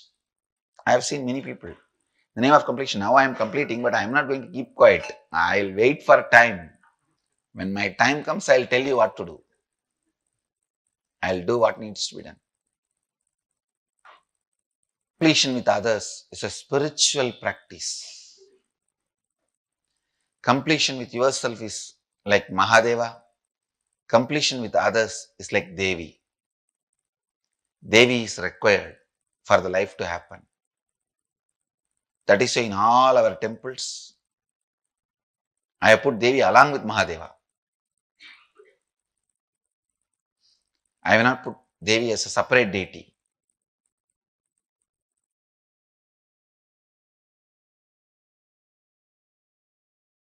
Listen, completing with others. Others means not just only your father, mother, husband, wife, brother, sister, the human beings around you.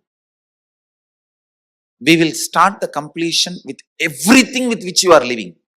Your wealth, your health, your bag, your seed, your pets, your car, your house. Please understand, all these are living part of your life. They may be dead objects, but they are living part of your life. See, a house may be a dead object, but it is a living part of your life. How many of you understand what I am saying? It's a very important component of your life.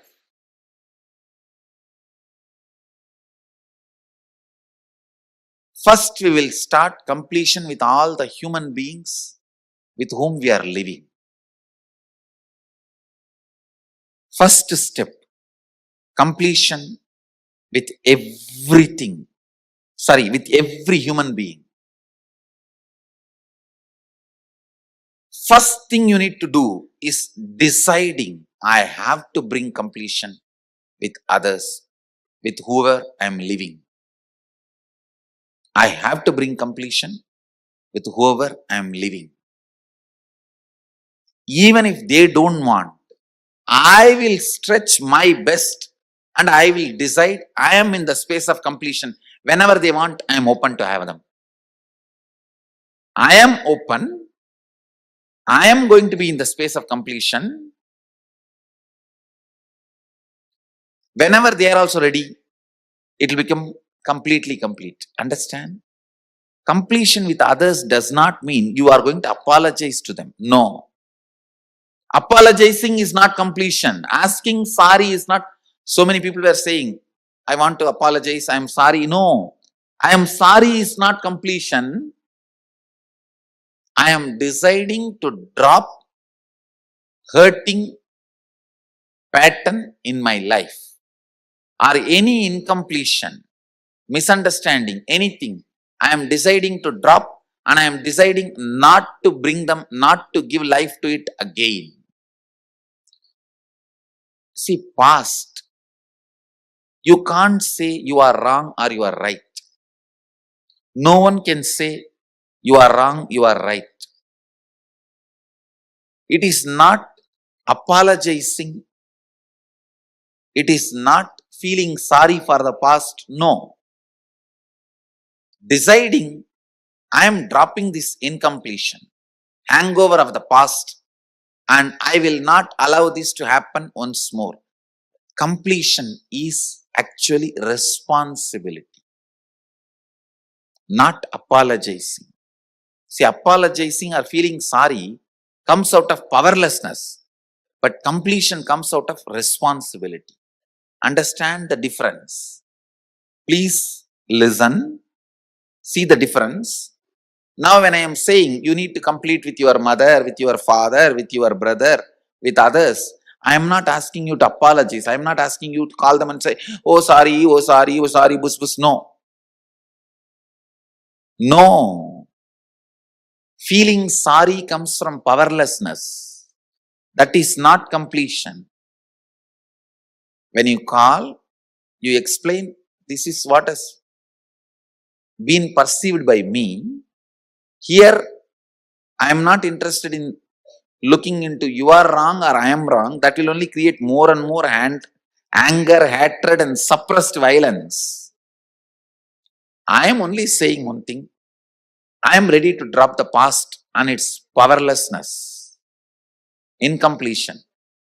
I am declaring I am dropping the past and I am complete. I don't have incompletion. And I will not create any incompletion anymore.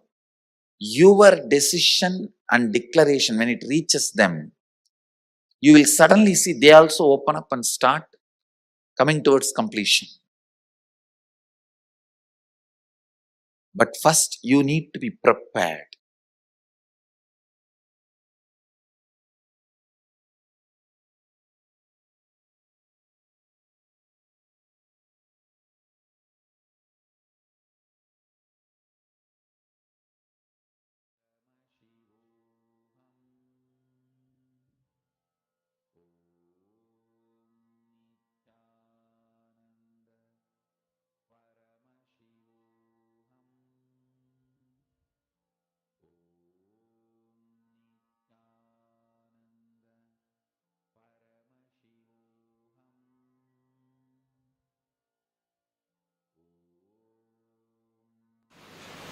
I'll tell you the story of my completion.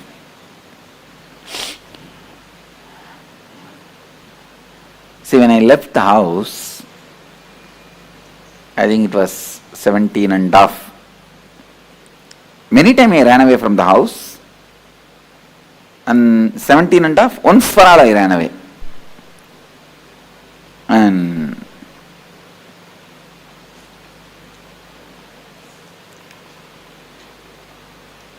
I think when I was 17,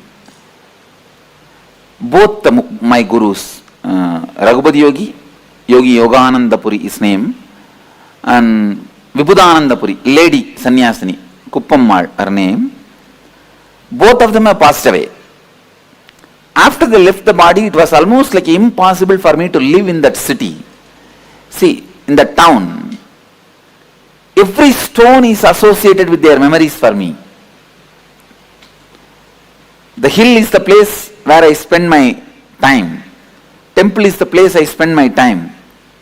It's always with them.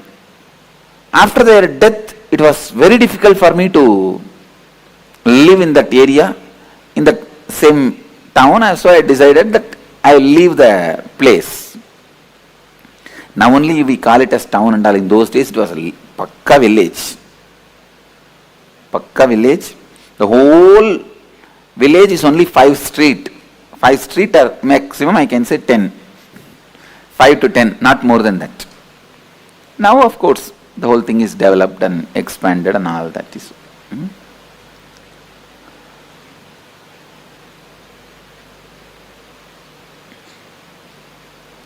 I could not live in Tiruvannamalai, so I decided to leave the house. I had the darshan of Ramakrishna suddenly, so I decided to go to Ramakrishna Mission and sannyasi. But I know very clearly I am not going to stay in their organization. I may go and receive sannyas and continue my yatra. That was my decision, my thinking, hope. So one day, it was a Sunday, Saturday night, Sunday morning, I saw very vividly Ramakrishna and Sharada Devi appearing, and they appeared, and I asked Ramakrishna, please initiate me. And he smiled and said, showing Sharada Devi, she is the specialist in all this. And I told Sharada Devi, you initiate me.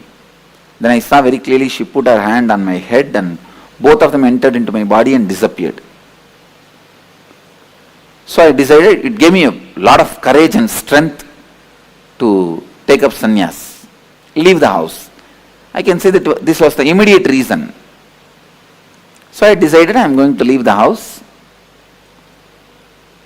And after the decision, I was in the temple thinking.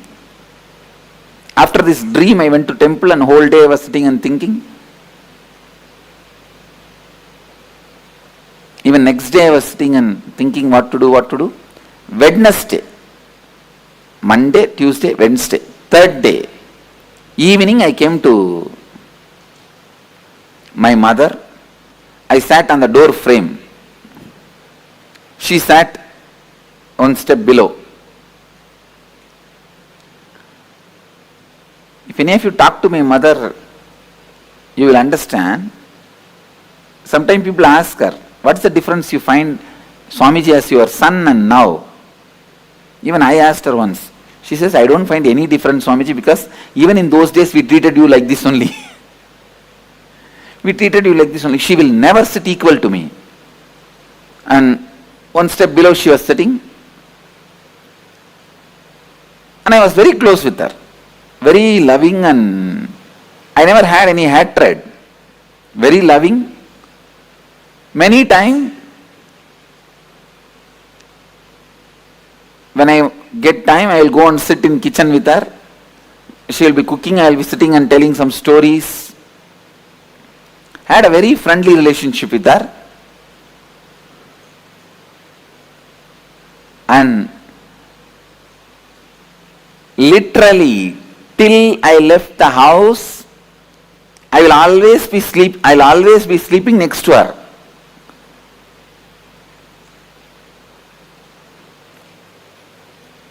I think if you are from the Western culture, it will be shocking, you will not be able to understand. In Indian tradition, we don't have even the idea of the child abuse. So always, as kids,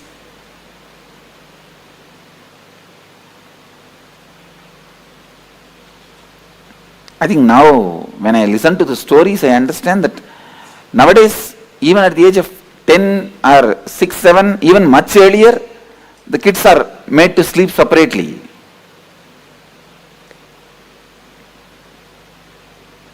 Till I left the house, I'll always be sleeping next to her only, holding her. And another one thing, after my enlightenment, from the age of 12, I started this pattern of bedwetting. 10 years I was bedwetting. Later on I found out what was the reason. Kids will have bedwetting, you have heard. But when I was a child, it did not happen. At the age of 12, it started. See, after the enlightenment, every night the consciousness falls into samadhi, so the message from bladder to brain does not go. That bladder is full and brain does not act. It's in some other state. So I don't get up. Every morning she has to get up and wash the sari and dry the bed in the first floor. It's a routine, but she won't complain even a single day. Single day she won't complain. So I called her and said, I was sitting and I said, I was looking away from her, not looking at her, looking away from her and said, Mom, Swami is going to become a sannyasi.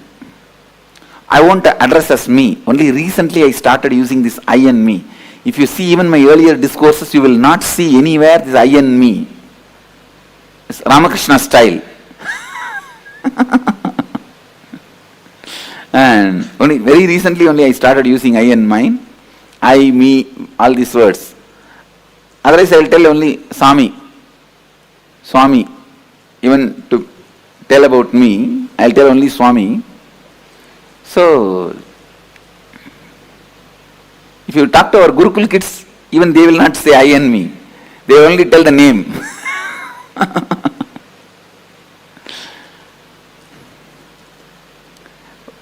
Because I am talking to people, otherwise people get confused. If I go on telling the story, Swami told, Swami did, Swami this, then finally they ask which Swami. They end up in confusion. That is why I have started using the word normally. Anyhow, I told her, in Tamil I said, Swami sannyasam போறதுன்னு முடிவு பண்ணிருச்சு. I told her that Swami has decided to go as a sannyasi. And I am looking away from her and I don't have the courage to look at her because I am emotionally very attached with her. Very attached to her. So, I can't handle. So I was looking, my eyes were away. See, even though I was attached to her, I was complete with her.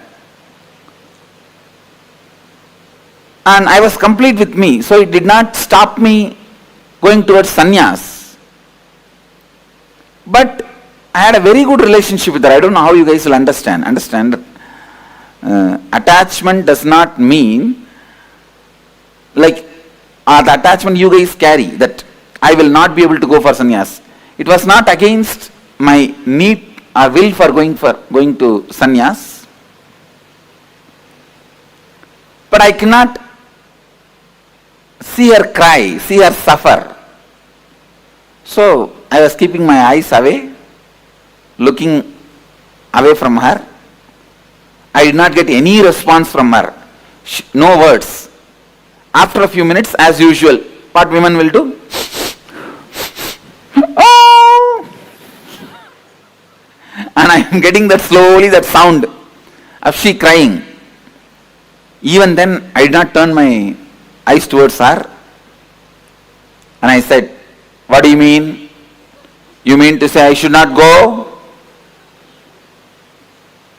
She said, no, I can't stop you. I am not able to handle, so I am crying.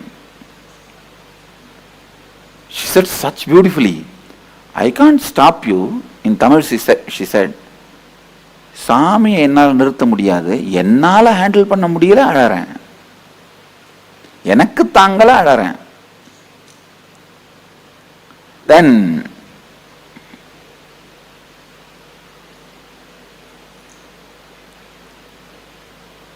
she hugged me, and usually I am a very I will be so happy and comfortable with my mother.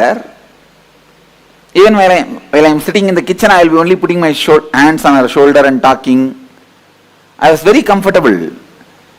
So I will never miss a chance to hug her. This hugging, I think, I learned from my mother only. Now I tell you really,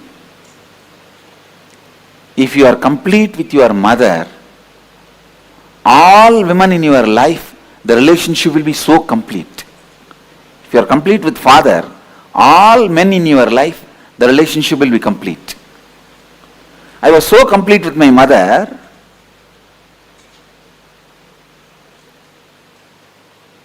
but when she hugged me, I did not even hug her back, and before she could be complete with that hug, I moved my body.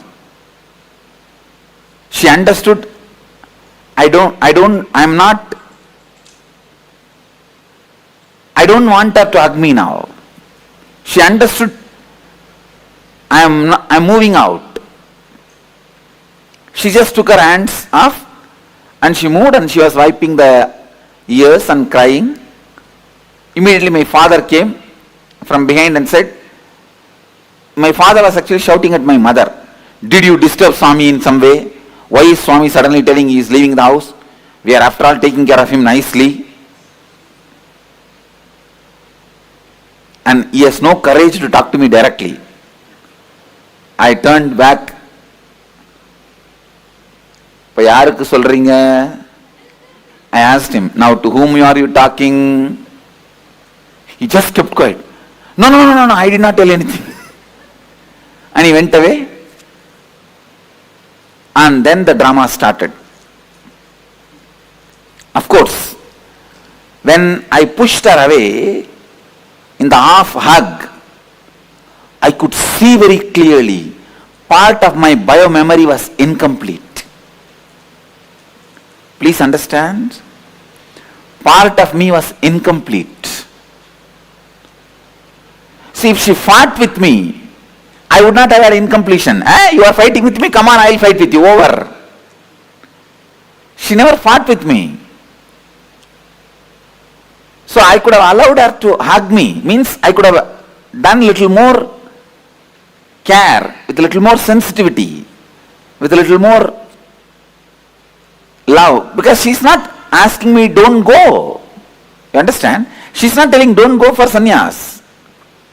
But I was afraid if I give her the love or attention or care, I may not go. I may not be able to go. So I can say that it was more, the incompletion was created with her, more because of my self-doubt about me. Then finally, next day morning, I can see the whole village is in front of my house. It's a very tight-knit community, small village, tight-knit community. I can say it's one large family, that's all. The whole village. At least that whole area. I have seen in those days, in every house in the puja room, there will be one old man's photo. I asked my grandmother, who is this Swami? She said, no, he is your grandfather. I asked, then why his photo is in every house? She said, for all the house, he is the grandfather.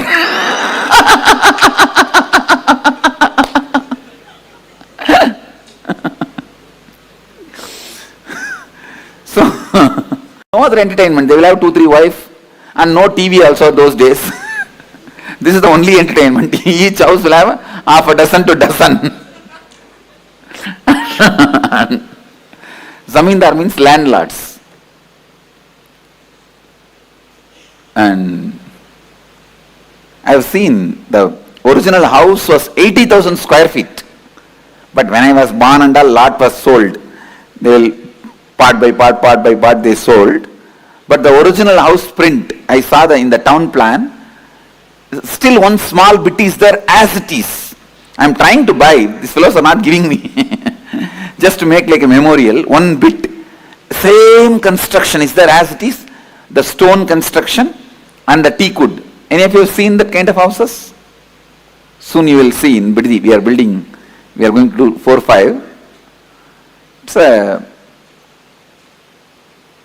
typical old style house.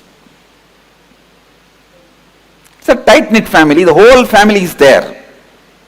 Usually if somebody dies, their body will be kept in the hall, the sofa, and the whole family will gather. See, this family is such that every month somebody will be attending age, some engagement, some marriage, some death. Every once in 2-3 months there will be some festival, some program, some function. It will be continuously going on. That day when I woke up, I saw so much of crowd.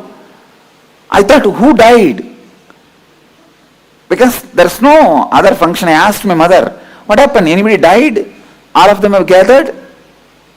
All the relatives are there? She told me, no, they all came to see you only. I said, I am alive. Then she said, no, because you said you are going to become a sannyasi, they all came to see you. And literally like a dead body, I was made to sit on the sofa in the center of this room, hall. It's called Nadu Kottadi. They call it Nadu Kottadi. And in the center I am sitting. All the group, the whole group is sitting all around. And some who doesn't have courage, they talk among themselves. Some who has a courage try to confront me. One by one comes. And first comes my father's elder brother's wife, Periyamma, means aunt. She comes. What will happen to our family prestige if you become a sannyasi? And the funny thing is, night I told my mother, by early morning the whole village knows. Before I wake up, the whole village is there. There are nearby relatives. In those days, cell phone was not that common also. All the other villages also information has gone. They are all on the way. And you need to know, 2 families sat and already saw a girl for me. Usually in this tight-knit families, if a boy is born, immediately they will tie a girl. The mama ponnu, atta ponnu, edavadhu one tie panni vechiruvanga. So they already decided. They are seeing the time, right, muhurtam. And all of them have to sit and convince me. And I am a 17.5-year-old boy. And they will finish the marriage so that I cannot run away and become a sannyasi. And so all this is going on.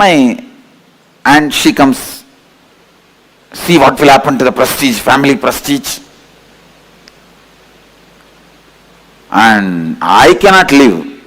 If you run away like this and all, whole village will talk, everyone will talk about us. And now only we are having little prestige and family is all settling down. She has 2 daughters. And who will marry my 2 daughters if you run away and become a sannyasi?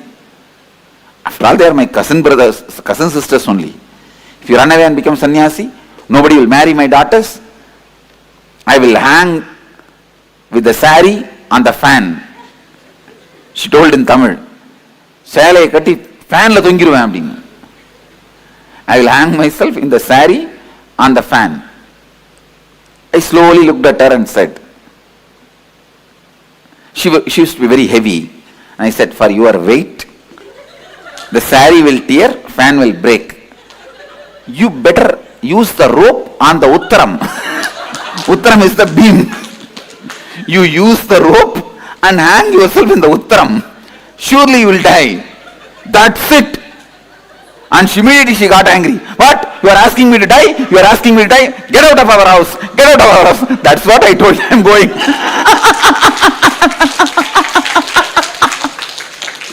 I told her. That is what I am telling. I am going.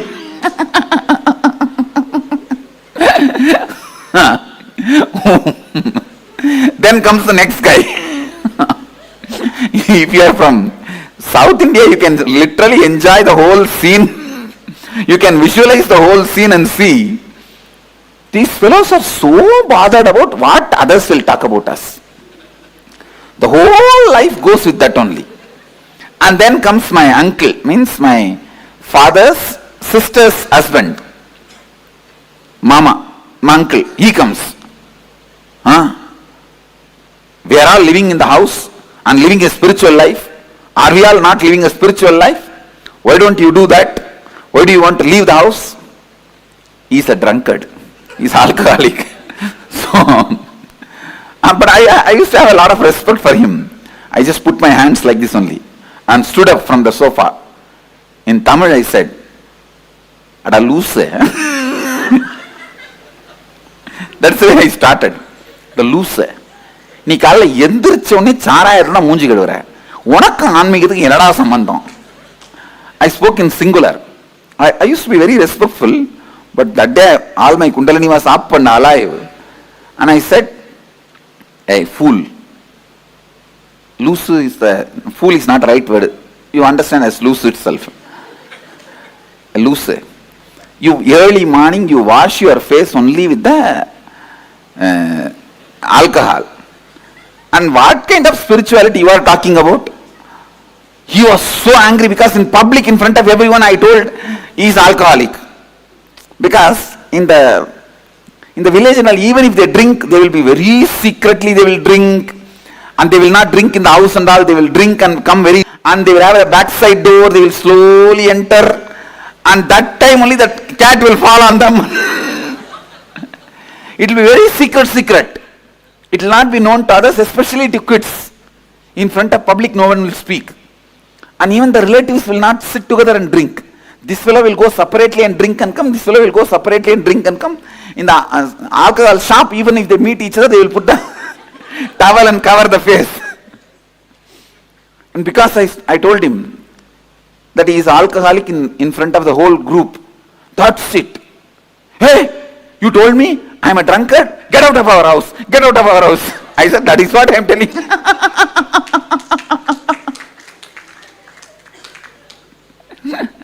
And second wicket over. So like this, few more wickets came. So once I finished everything, now everyone understands if you go there, all your respect, manam, maryada, ellam poirum. They understood. I am not going to bother about anybody. The way I was answering or talking, they all are very clear that now nothing can be done. They all kept quiet. And then some more relatives, whoever need to come.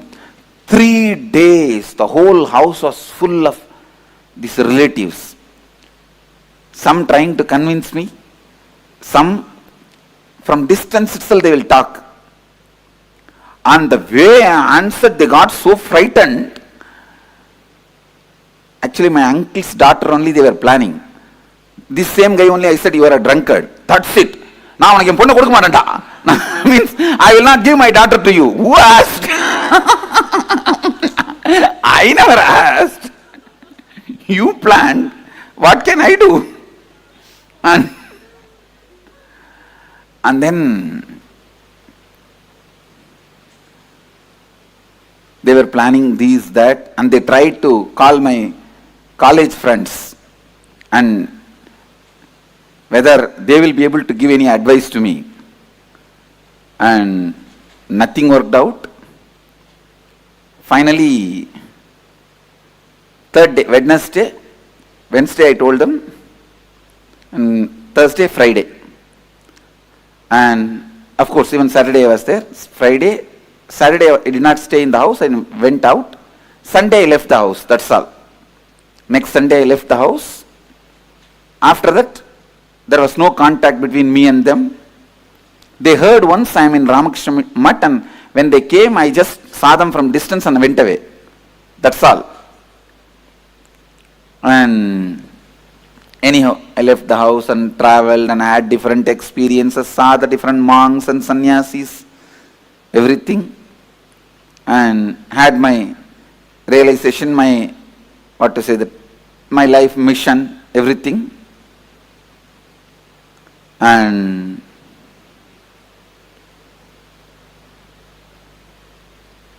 when I had that experience at the age of 22, that I am an incarnation to transmit this experience, my body and mind is prepared for it.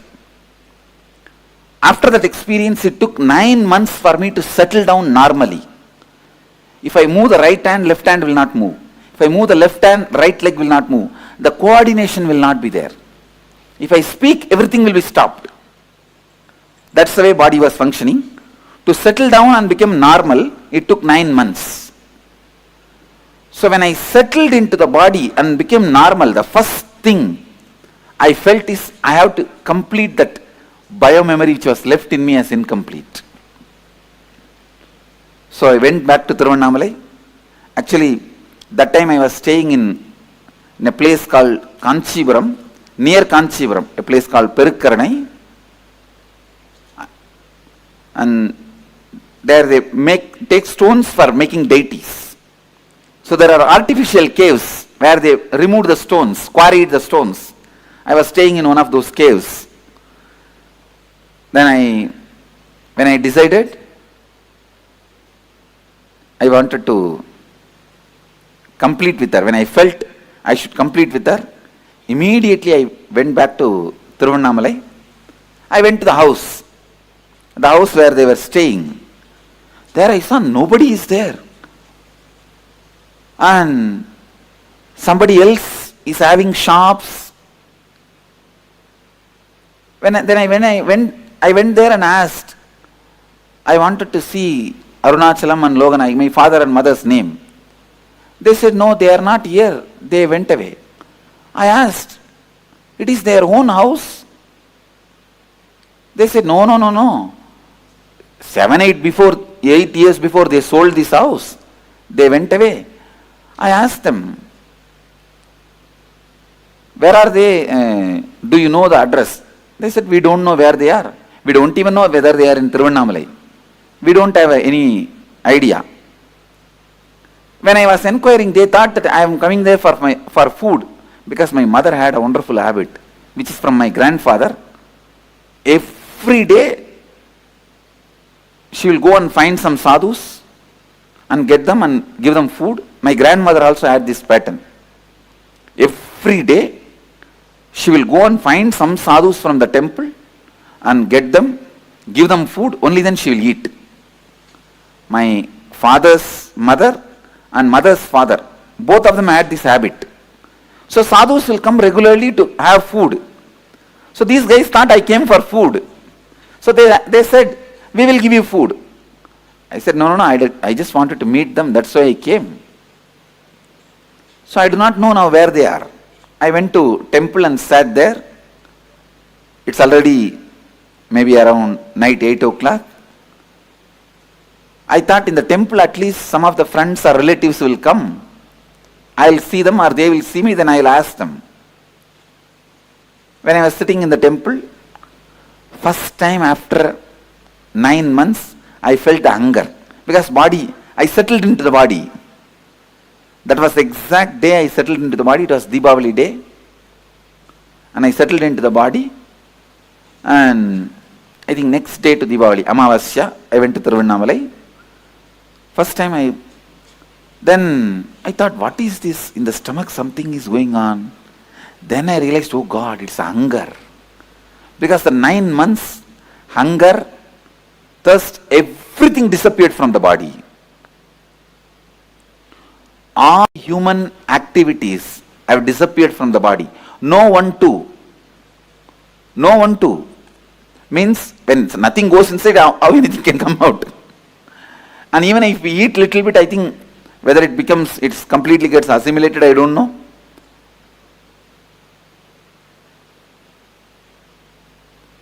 So first time I felt the hunger after the 9 months.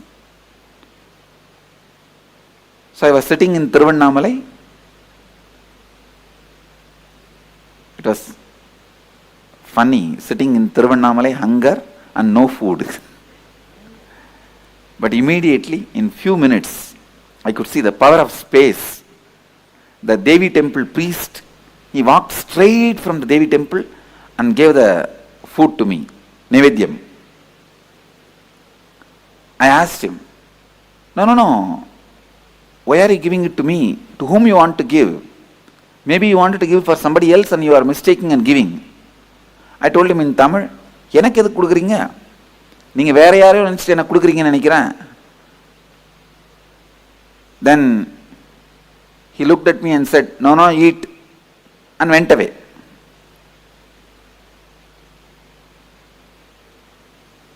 After I ate and washed the hands and I was sitting, from distance I saw one young man saw me and started running. Then I know it's my classmate. From distance I recognized. He also recognized me. He thought if he comes near me, I'll run away. So he wants to inform my parents first. He ran and told my mother and father.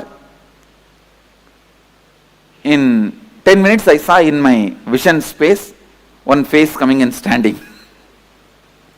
My mother came and stood. And she was afraid to talk to me. She recognized me and she's standing. I turned my face and the moment I recognized her, I gave my wide smile and asked her, how are you, Ma? The moment she saw a smile in my face, she thought, yes, she can communicate.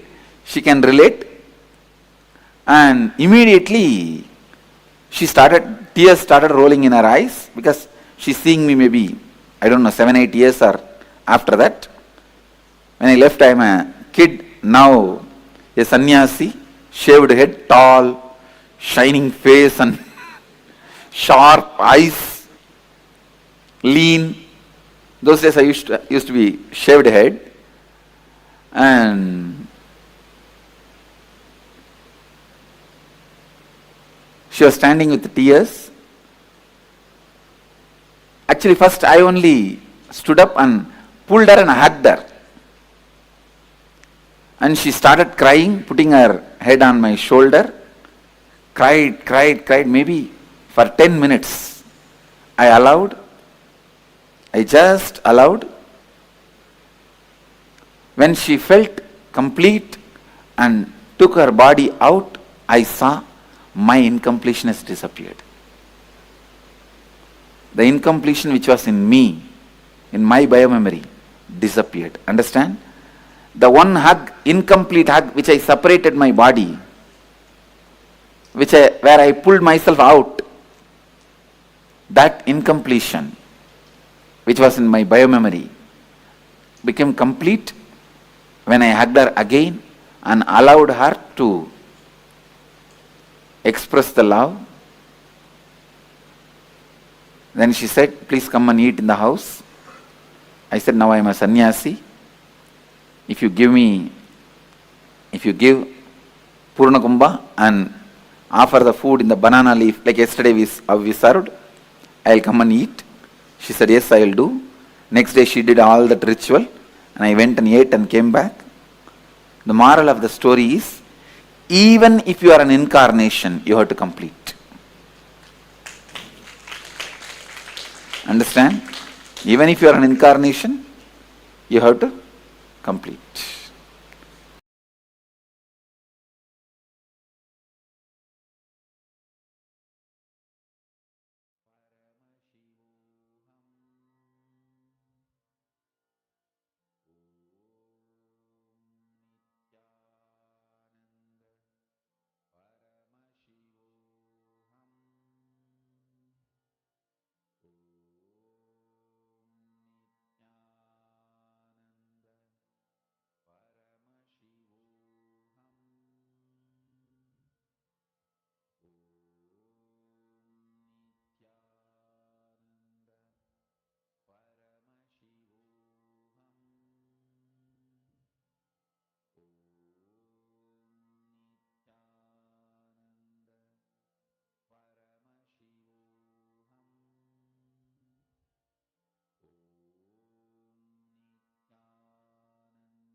First, nothing can be destroyed.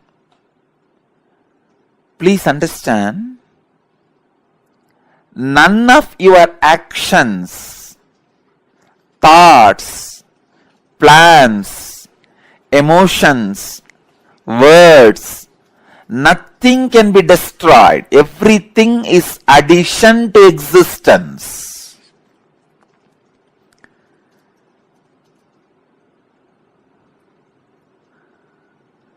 Every moment, every one of our thoughts, words, actions, everything just go on, gets added to existence.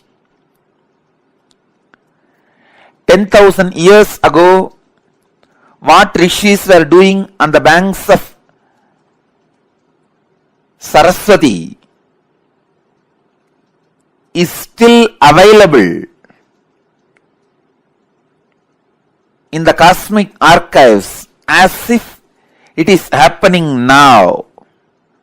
Please understand, 60,000 years before, what human beings were doing in the Ganges civilization is available as if it is happening now with the 4D clarity, not just 3D, 4D clarity.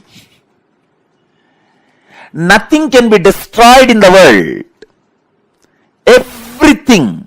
Everything is stored.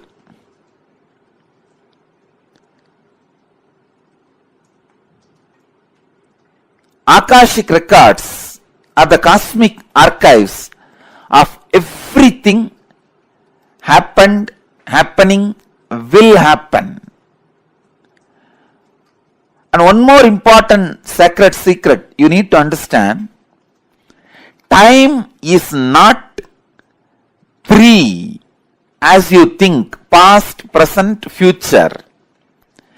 It is a small mind which cannot see things as it is, which constantly needs to segregate.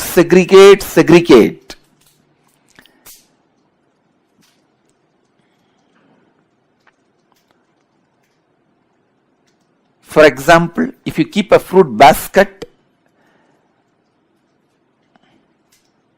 on the table, ordinarily if you look, you will look in one moment and you know it is a fruit basket and 5 different fruits are there. But for a child, it cannot grasp the whole thing immediately. It will say first, oh, banana, then mango, pineapple, apple. It can understand only one by one.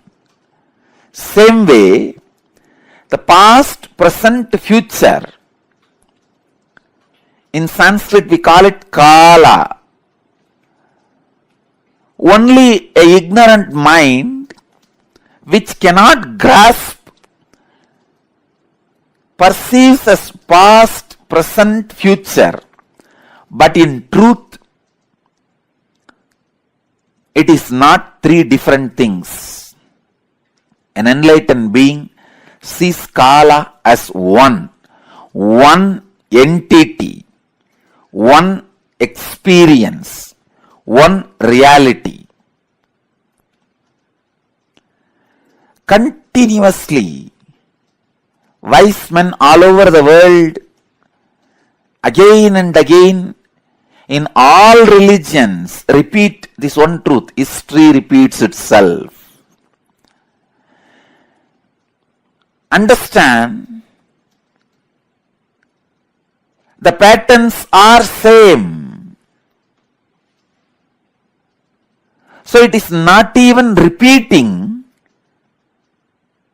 it is rebeating. The whole life is certain rhythm with certain beats.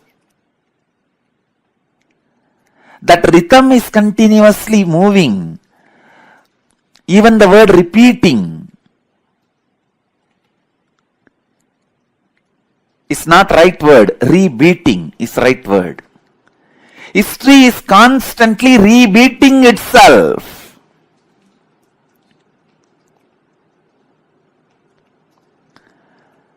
because past is not independent of future and future is not independent from the past. They are just single unit.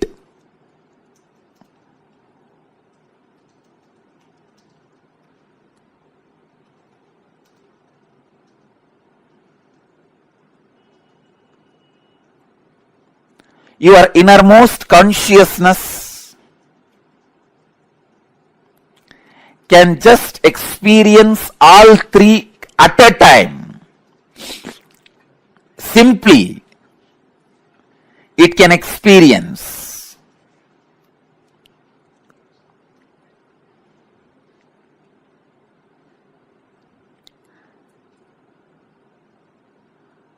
Past, present, future. All these three are just the very integral part of your inner space. When your consciousness leans towards past, it is caught in greed. When it leans towards the future, it is caught in fear. When it is sitting with the present, it is inspired. Please understand, when it moves towards the future, it is caught in fear. That is why it jumps to greed. Fear is a wound, greed is a medicine. When greed is a wound, fear is a medicine. Fear heals greed, greed heals fear. Fear reduces greed, greed reduces fear. Greed reduces the fear and brings you back to the reality. And greed reduces the fear and brings you back to reality.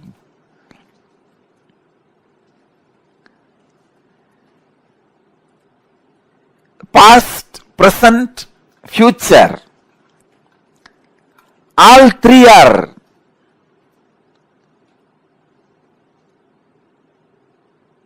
one entity, one existence, one unity.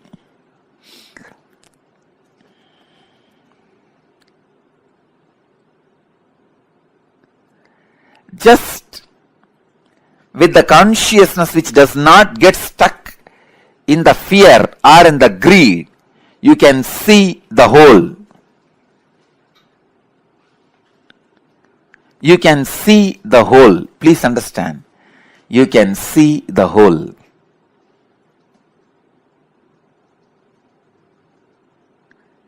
Past, present,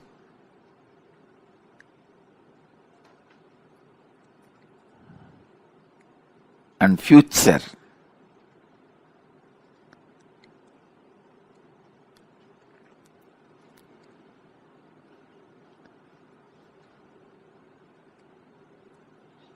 I'll give you a very simple understanding. As on now, each one of you will be having some fears about the future, some desire about the future. Constantly your inner mind will be projecting your fears are going to be reality. But your desires are saying, no, your desires should become reality. So now leave both. Leave the fight to your fears and desires. You just back out in the fight without supporting fear or desires. Please understand. If you just distance yourself from your fears or desires, even now, just distance yourself, back out, and look at the future without any of the projection. You will simply be able to see your past, your future, your present. All three of them does not have watertight compartmented separation or boundary walls. It is just one flowing into the another. Akashic records are the verbal, visual, five-dimensional document. When I say five-dimensional, I mean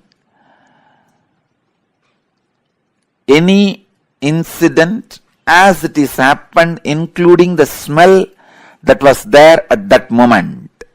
The smell and the feeling of touch means the weather, temperature, visual, sound, and the emotion. All five dimensions are packed and recorded in the Akashic records. Please understand, just like a film in the camera captures two dimensions of visualization and verbalization. In the video camera, visualization and verbalization both are captured. Same way, the film in the cosmos is a space.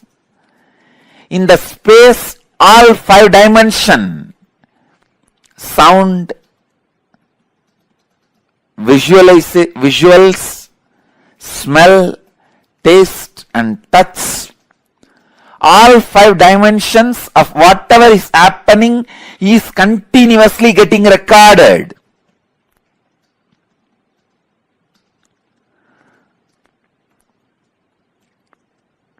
As the future is nothing but the extension of the past, the future is also predetermined. The major course of the future is predetermined. Please understand.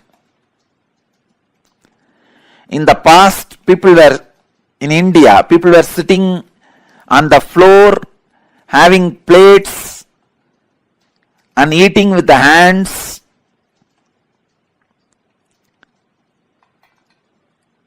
Idlis, the old breakfast. Then, now people sit on the dining table, use the spoons and forks, maybe eating pizza. In the future, they may be sitting somewhere, eating something, using something. That may change in future, but they were eating only through mouth in the past, now also only through mouth. In future also they will be eating only through mouth. That cannot be changed. So the major things in the past or in the present or in the future cannot be changed. Please understand, when I utter the word future is predetermined,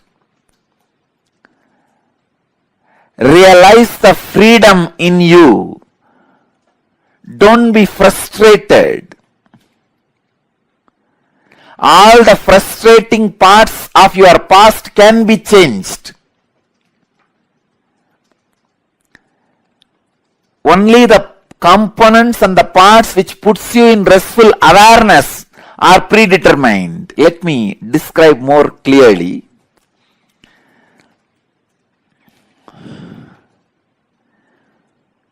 The parts which affects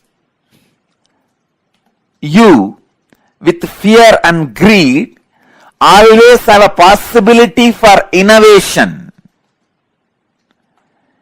If you are affected by the fear of a snake or greed of something,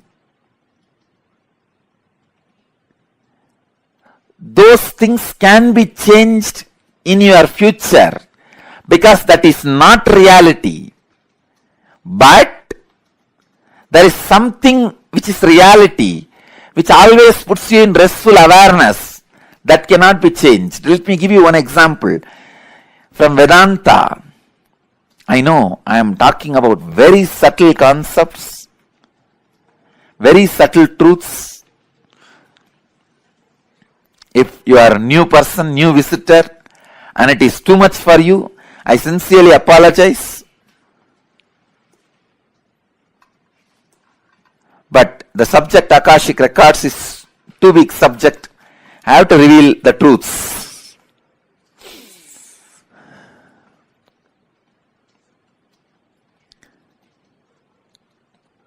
Please understand.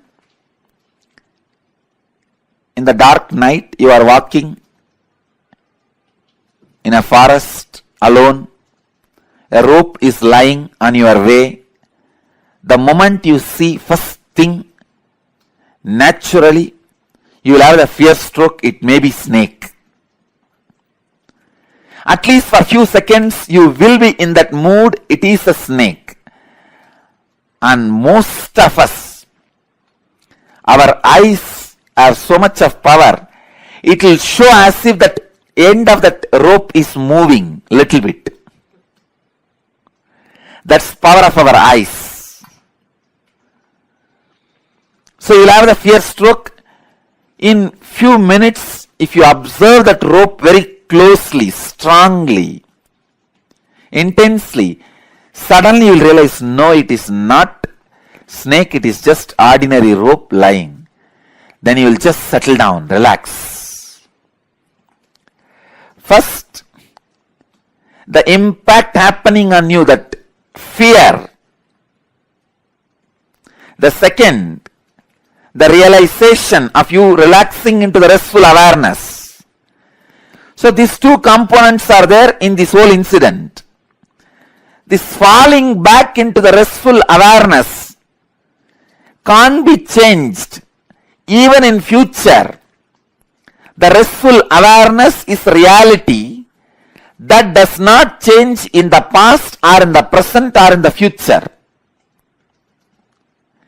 When I say future is predetermined, I mean the component of the restful awareness is predetermined. You have to fall back on the restful awareness. So be free. You have no suffering. No incident in your future can destroy you. You have to fall back on the restful awareness. It is predetermined destiny of every being. But the component of this fear can be changed. Instead of the fear of the snake, you may superimpose alligator on that rope. If it's a big rope with few stones around it, few leaves placed around, you can project an alligator instead of snake. So the possibility of the projection is the changeable part of your future. And the possibility of falling back on the restful awareness is predetermined part of your future. When enlightened masters say future is predetermined, they are saying the truth. When enlightened masters say future can be changed, can be altered, they are saying the truth. Please understand. When enlightened masters are saying future cannot be altered, it is predetermined, they are saying the truth. When enlightened masters are saying future can be altered, it is your freedom, they are saying the truth. When enlightened masters are saying both are truth, they are saying the truth.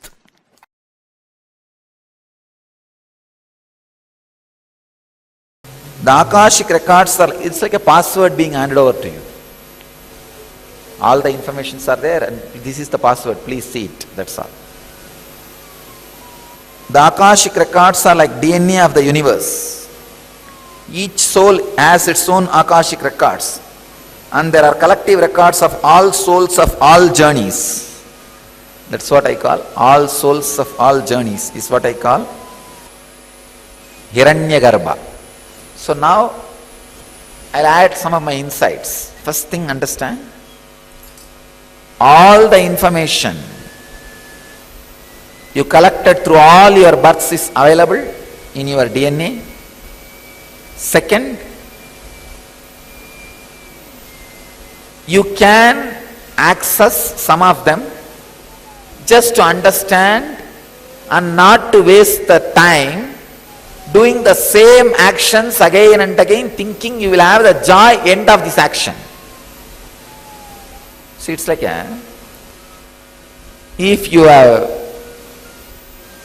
done certain action and you did not receive the joy which you wanted, and if you forget that you did that action and did not have the joy, you will be trying it again and again in various ways.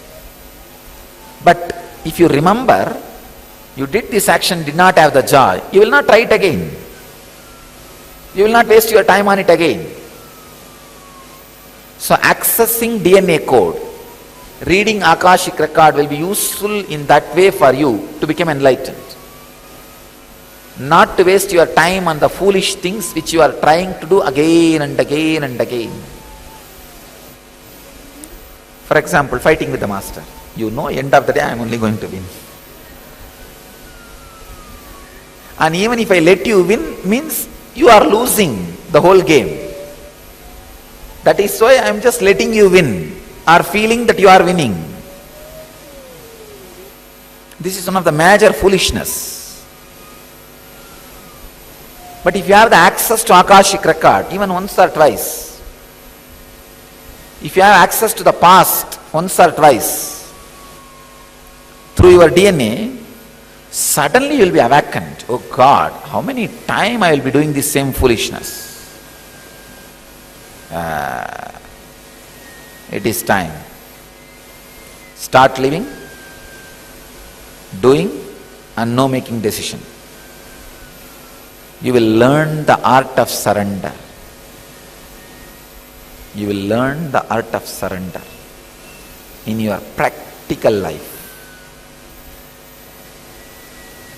That's why sometimes I encourage few people to go for this Nadi reading.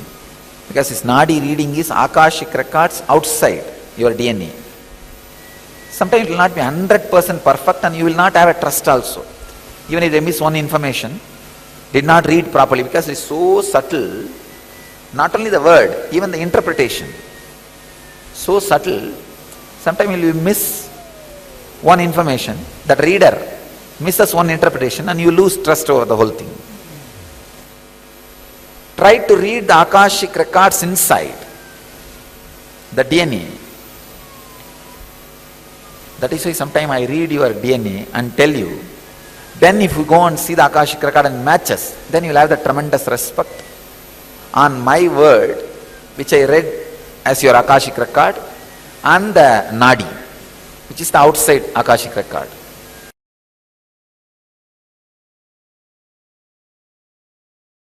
From the pure space of Kalabhairava,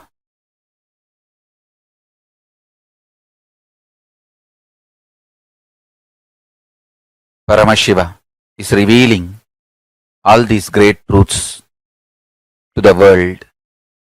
Please listen and internalize. All these truths are independently powerful and capable to make your consciousness into superconsciousness. Your consciousness is the seed, it is a possibility. If you understand these great truths, it can flower into superconsciousness. The seed is waiting to flower to achieve its completion and fulfillment. Listen and cognize these truths, you will achieve completion and fulfillment, ultimate enlightenment. Listen. The first truth.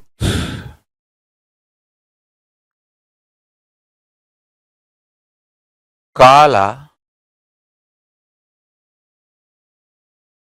continuously meets your consciousness now, now, now. So the mood of your body, your mind, your physiology, your psychology, you keep now, plays a very important role in your whole life. If you keep the now in incompletion or hopes, that will continue forever. If you keep the now in the completion and clarity, that will manifest forever.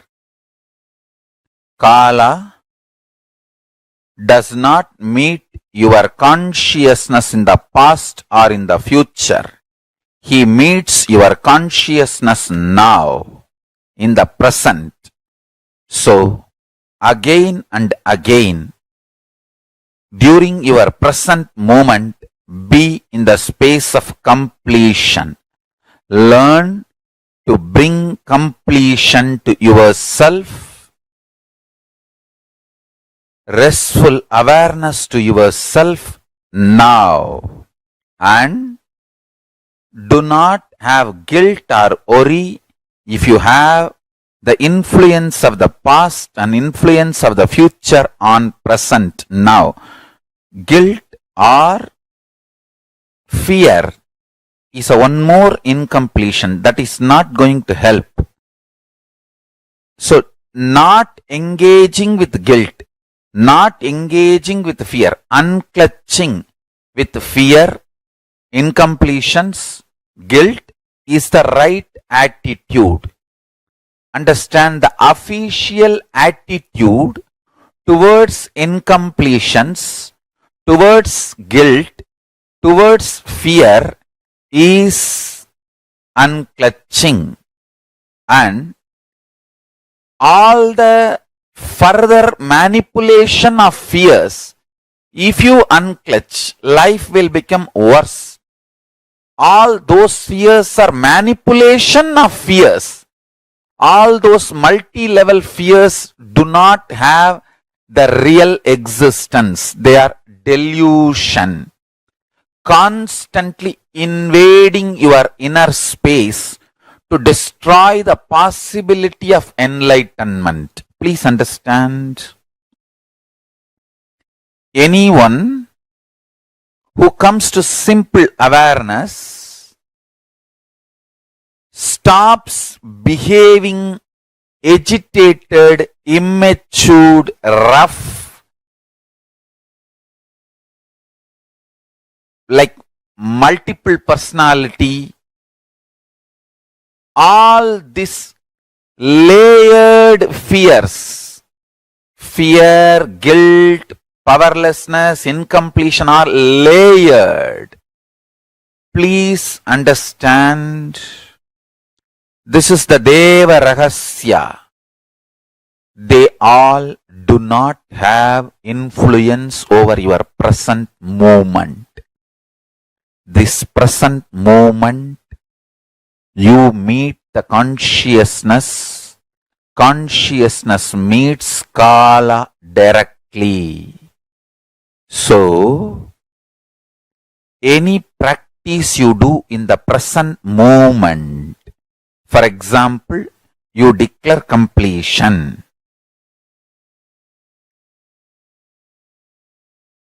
Immediately, even 2000 years of incompletion has no power over you. This is Deva Rahasya. Understand? This Deva Rahasya can empower the truth in you just like that. You can manifest Paramashivoham now. Only thing, don't become arrogant. Don't become arrogant. When this truth was given to Brahma, he became Paramashiva. He became one with Paramashiva. But unfortunately, he could not maintain himself in that state. He started developing arrogance and started abusing Shiva and Guru. Paramashiva, who gave this truth to Brahma as Guru, he started abusing the Guru, thinking that he knows the whole business trick or trick of the trade or the whole thing. Then Kalabhairava manifests and removes his one head and makes him understand the truth ultimate, and again gives him back the Parabrahma space, and Brahma continues to do his responsibility of creation. Understand, Kala Bhairava is eternal compassion, eternal love.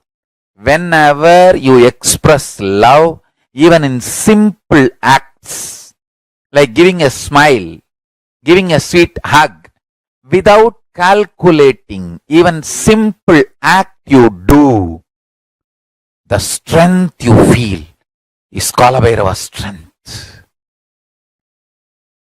It is Kala Bhairava's strength. Extreme compassion, extreme joy, extreme ecstasy.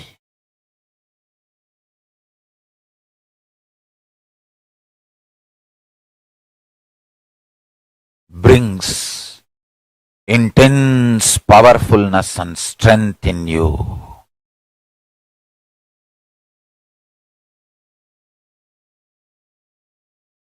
Just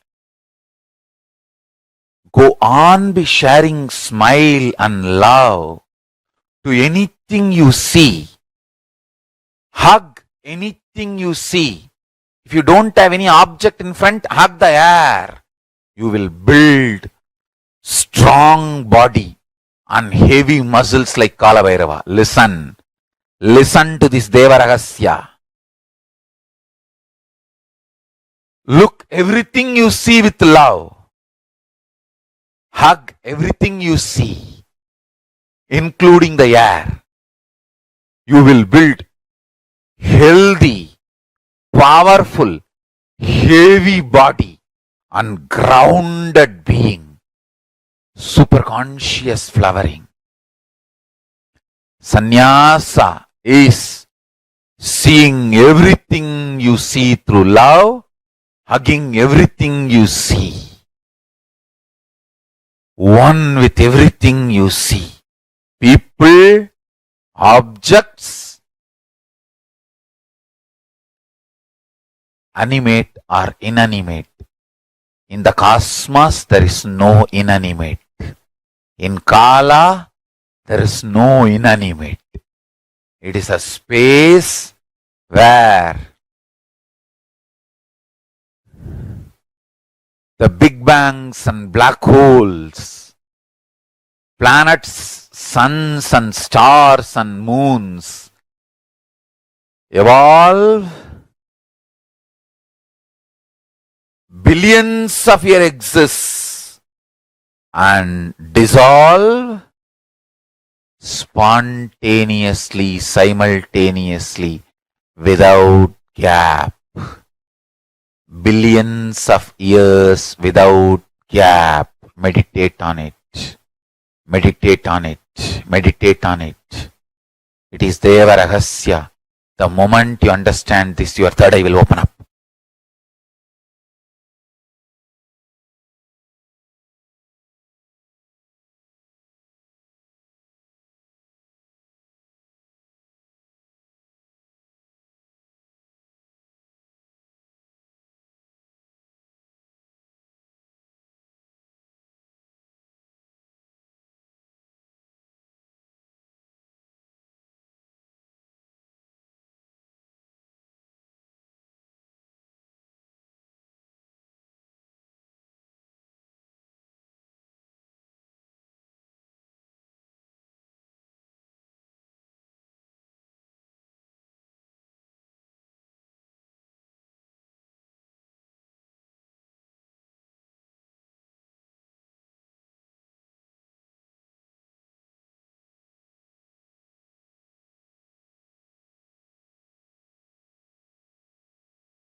காளியின் ஆட்டத்தை ஆனந்தத்தை ஆனந்தத்தொடு ஆடிய ஆட்டத்தை கண்டோர் உயிருக்குளெல்லாம் இறங்கி குண்டலினிவில் உயிர்ப்பிக்கச் செய்து மாய மனத்தின் இருளை அகற்றி மாயம் அழித்து மங்களம் தந்து குரு பக்தியும் சிவ பக்தியும்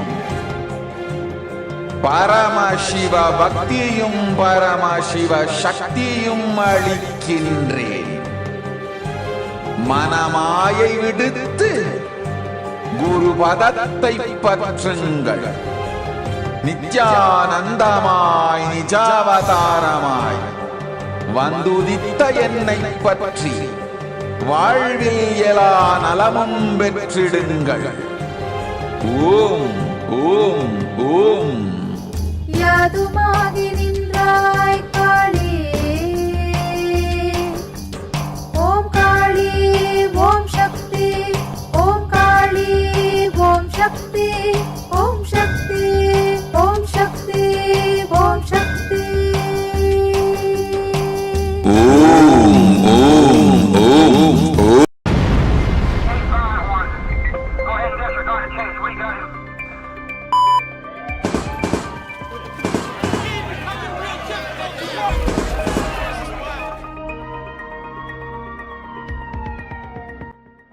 இஸ்ரேல் பாலஸ்தீன துக்கம் அழிந்து போரொழிய வேண்டுமென்று கேட்கின்றார். நடக்கின்றது இந்த யுத்தம், இது முடியாது. மூண்டெழுந்து மூன்றாம் யுத்தமாய் உலகம் முழுவதும் பரவ இருக்கின்றது. தெரிந்து கொள், 3 ஆண்டுகளுக்குள் இது 3ஆம் யுத்தமாகும். முளைத்திருக்கும் விதை இது.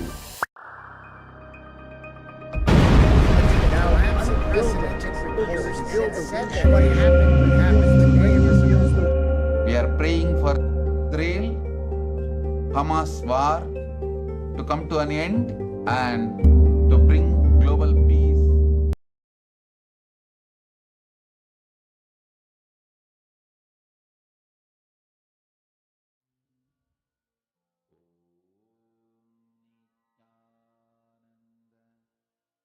Paramashivoham.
Now it is time for all of us to receive the darshan of Parashakti.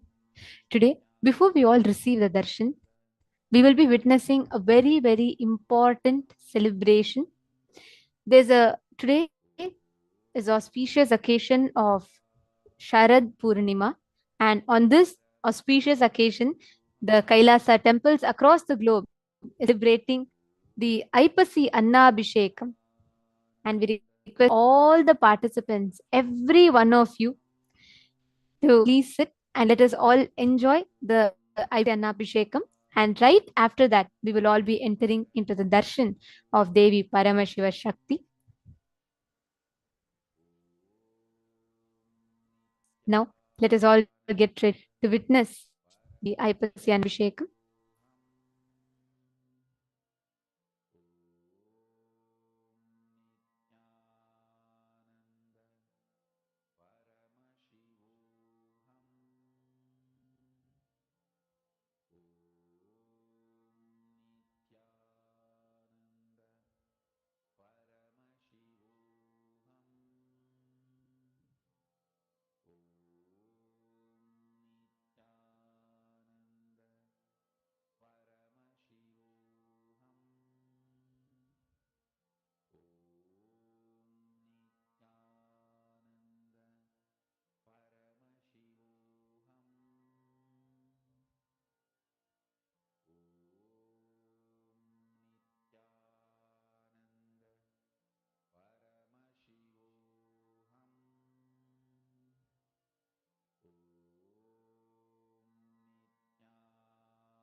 Shivo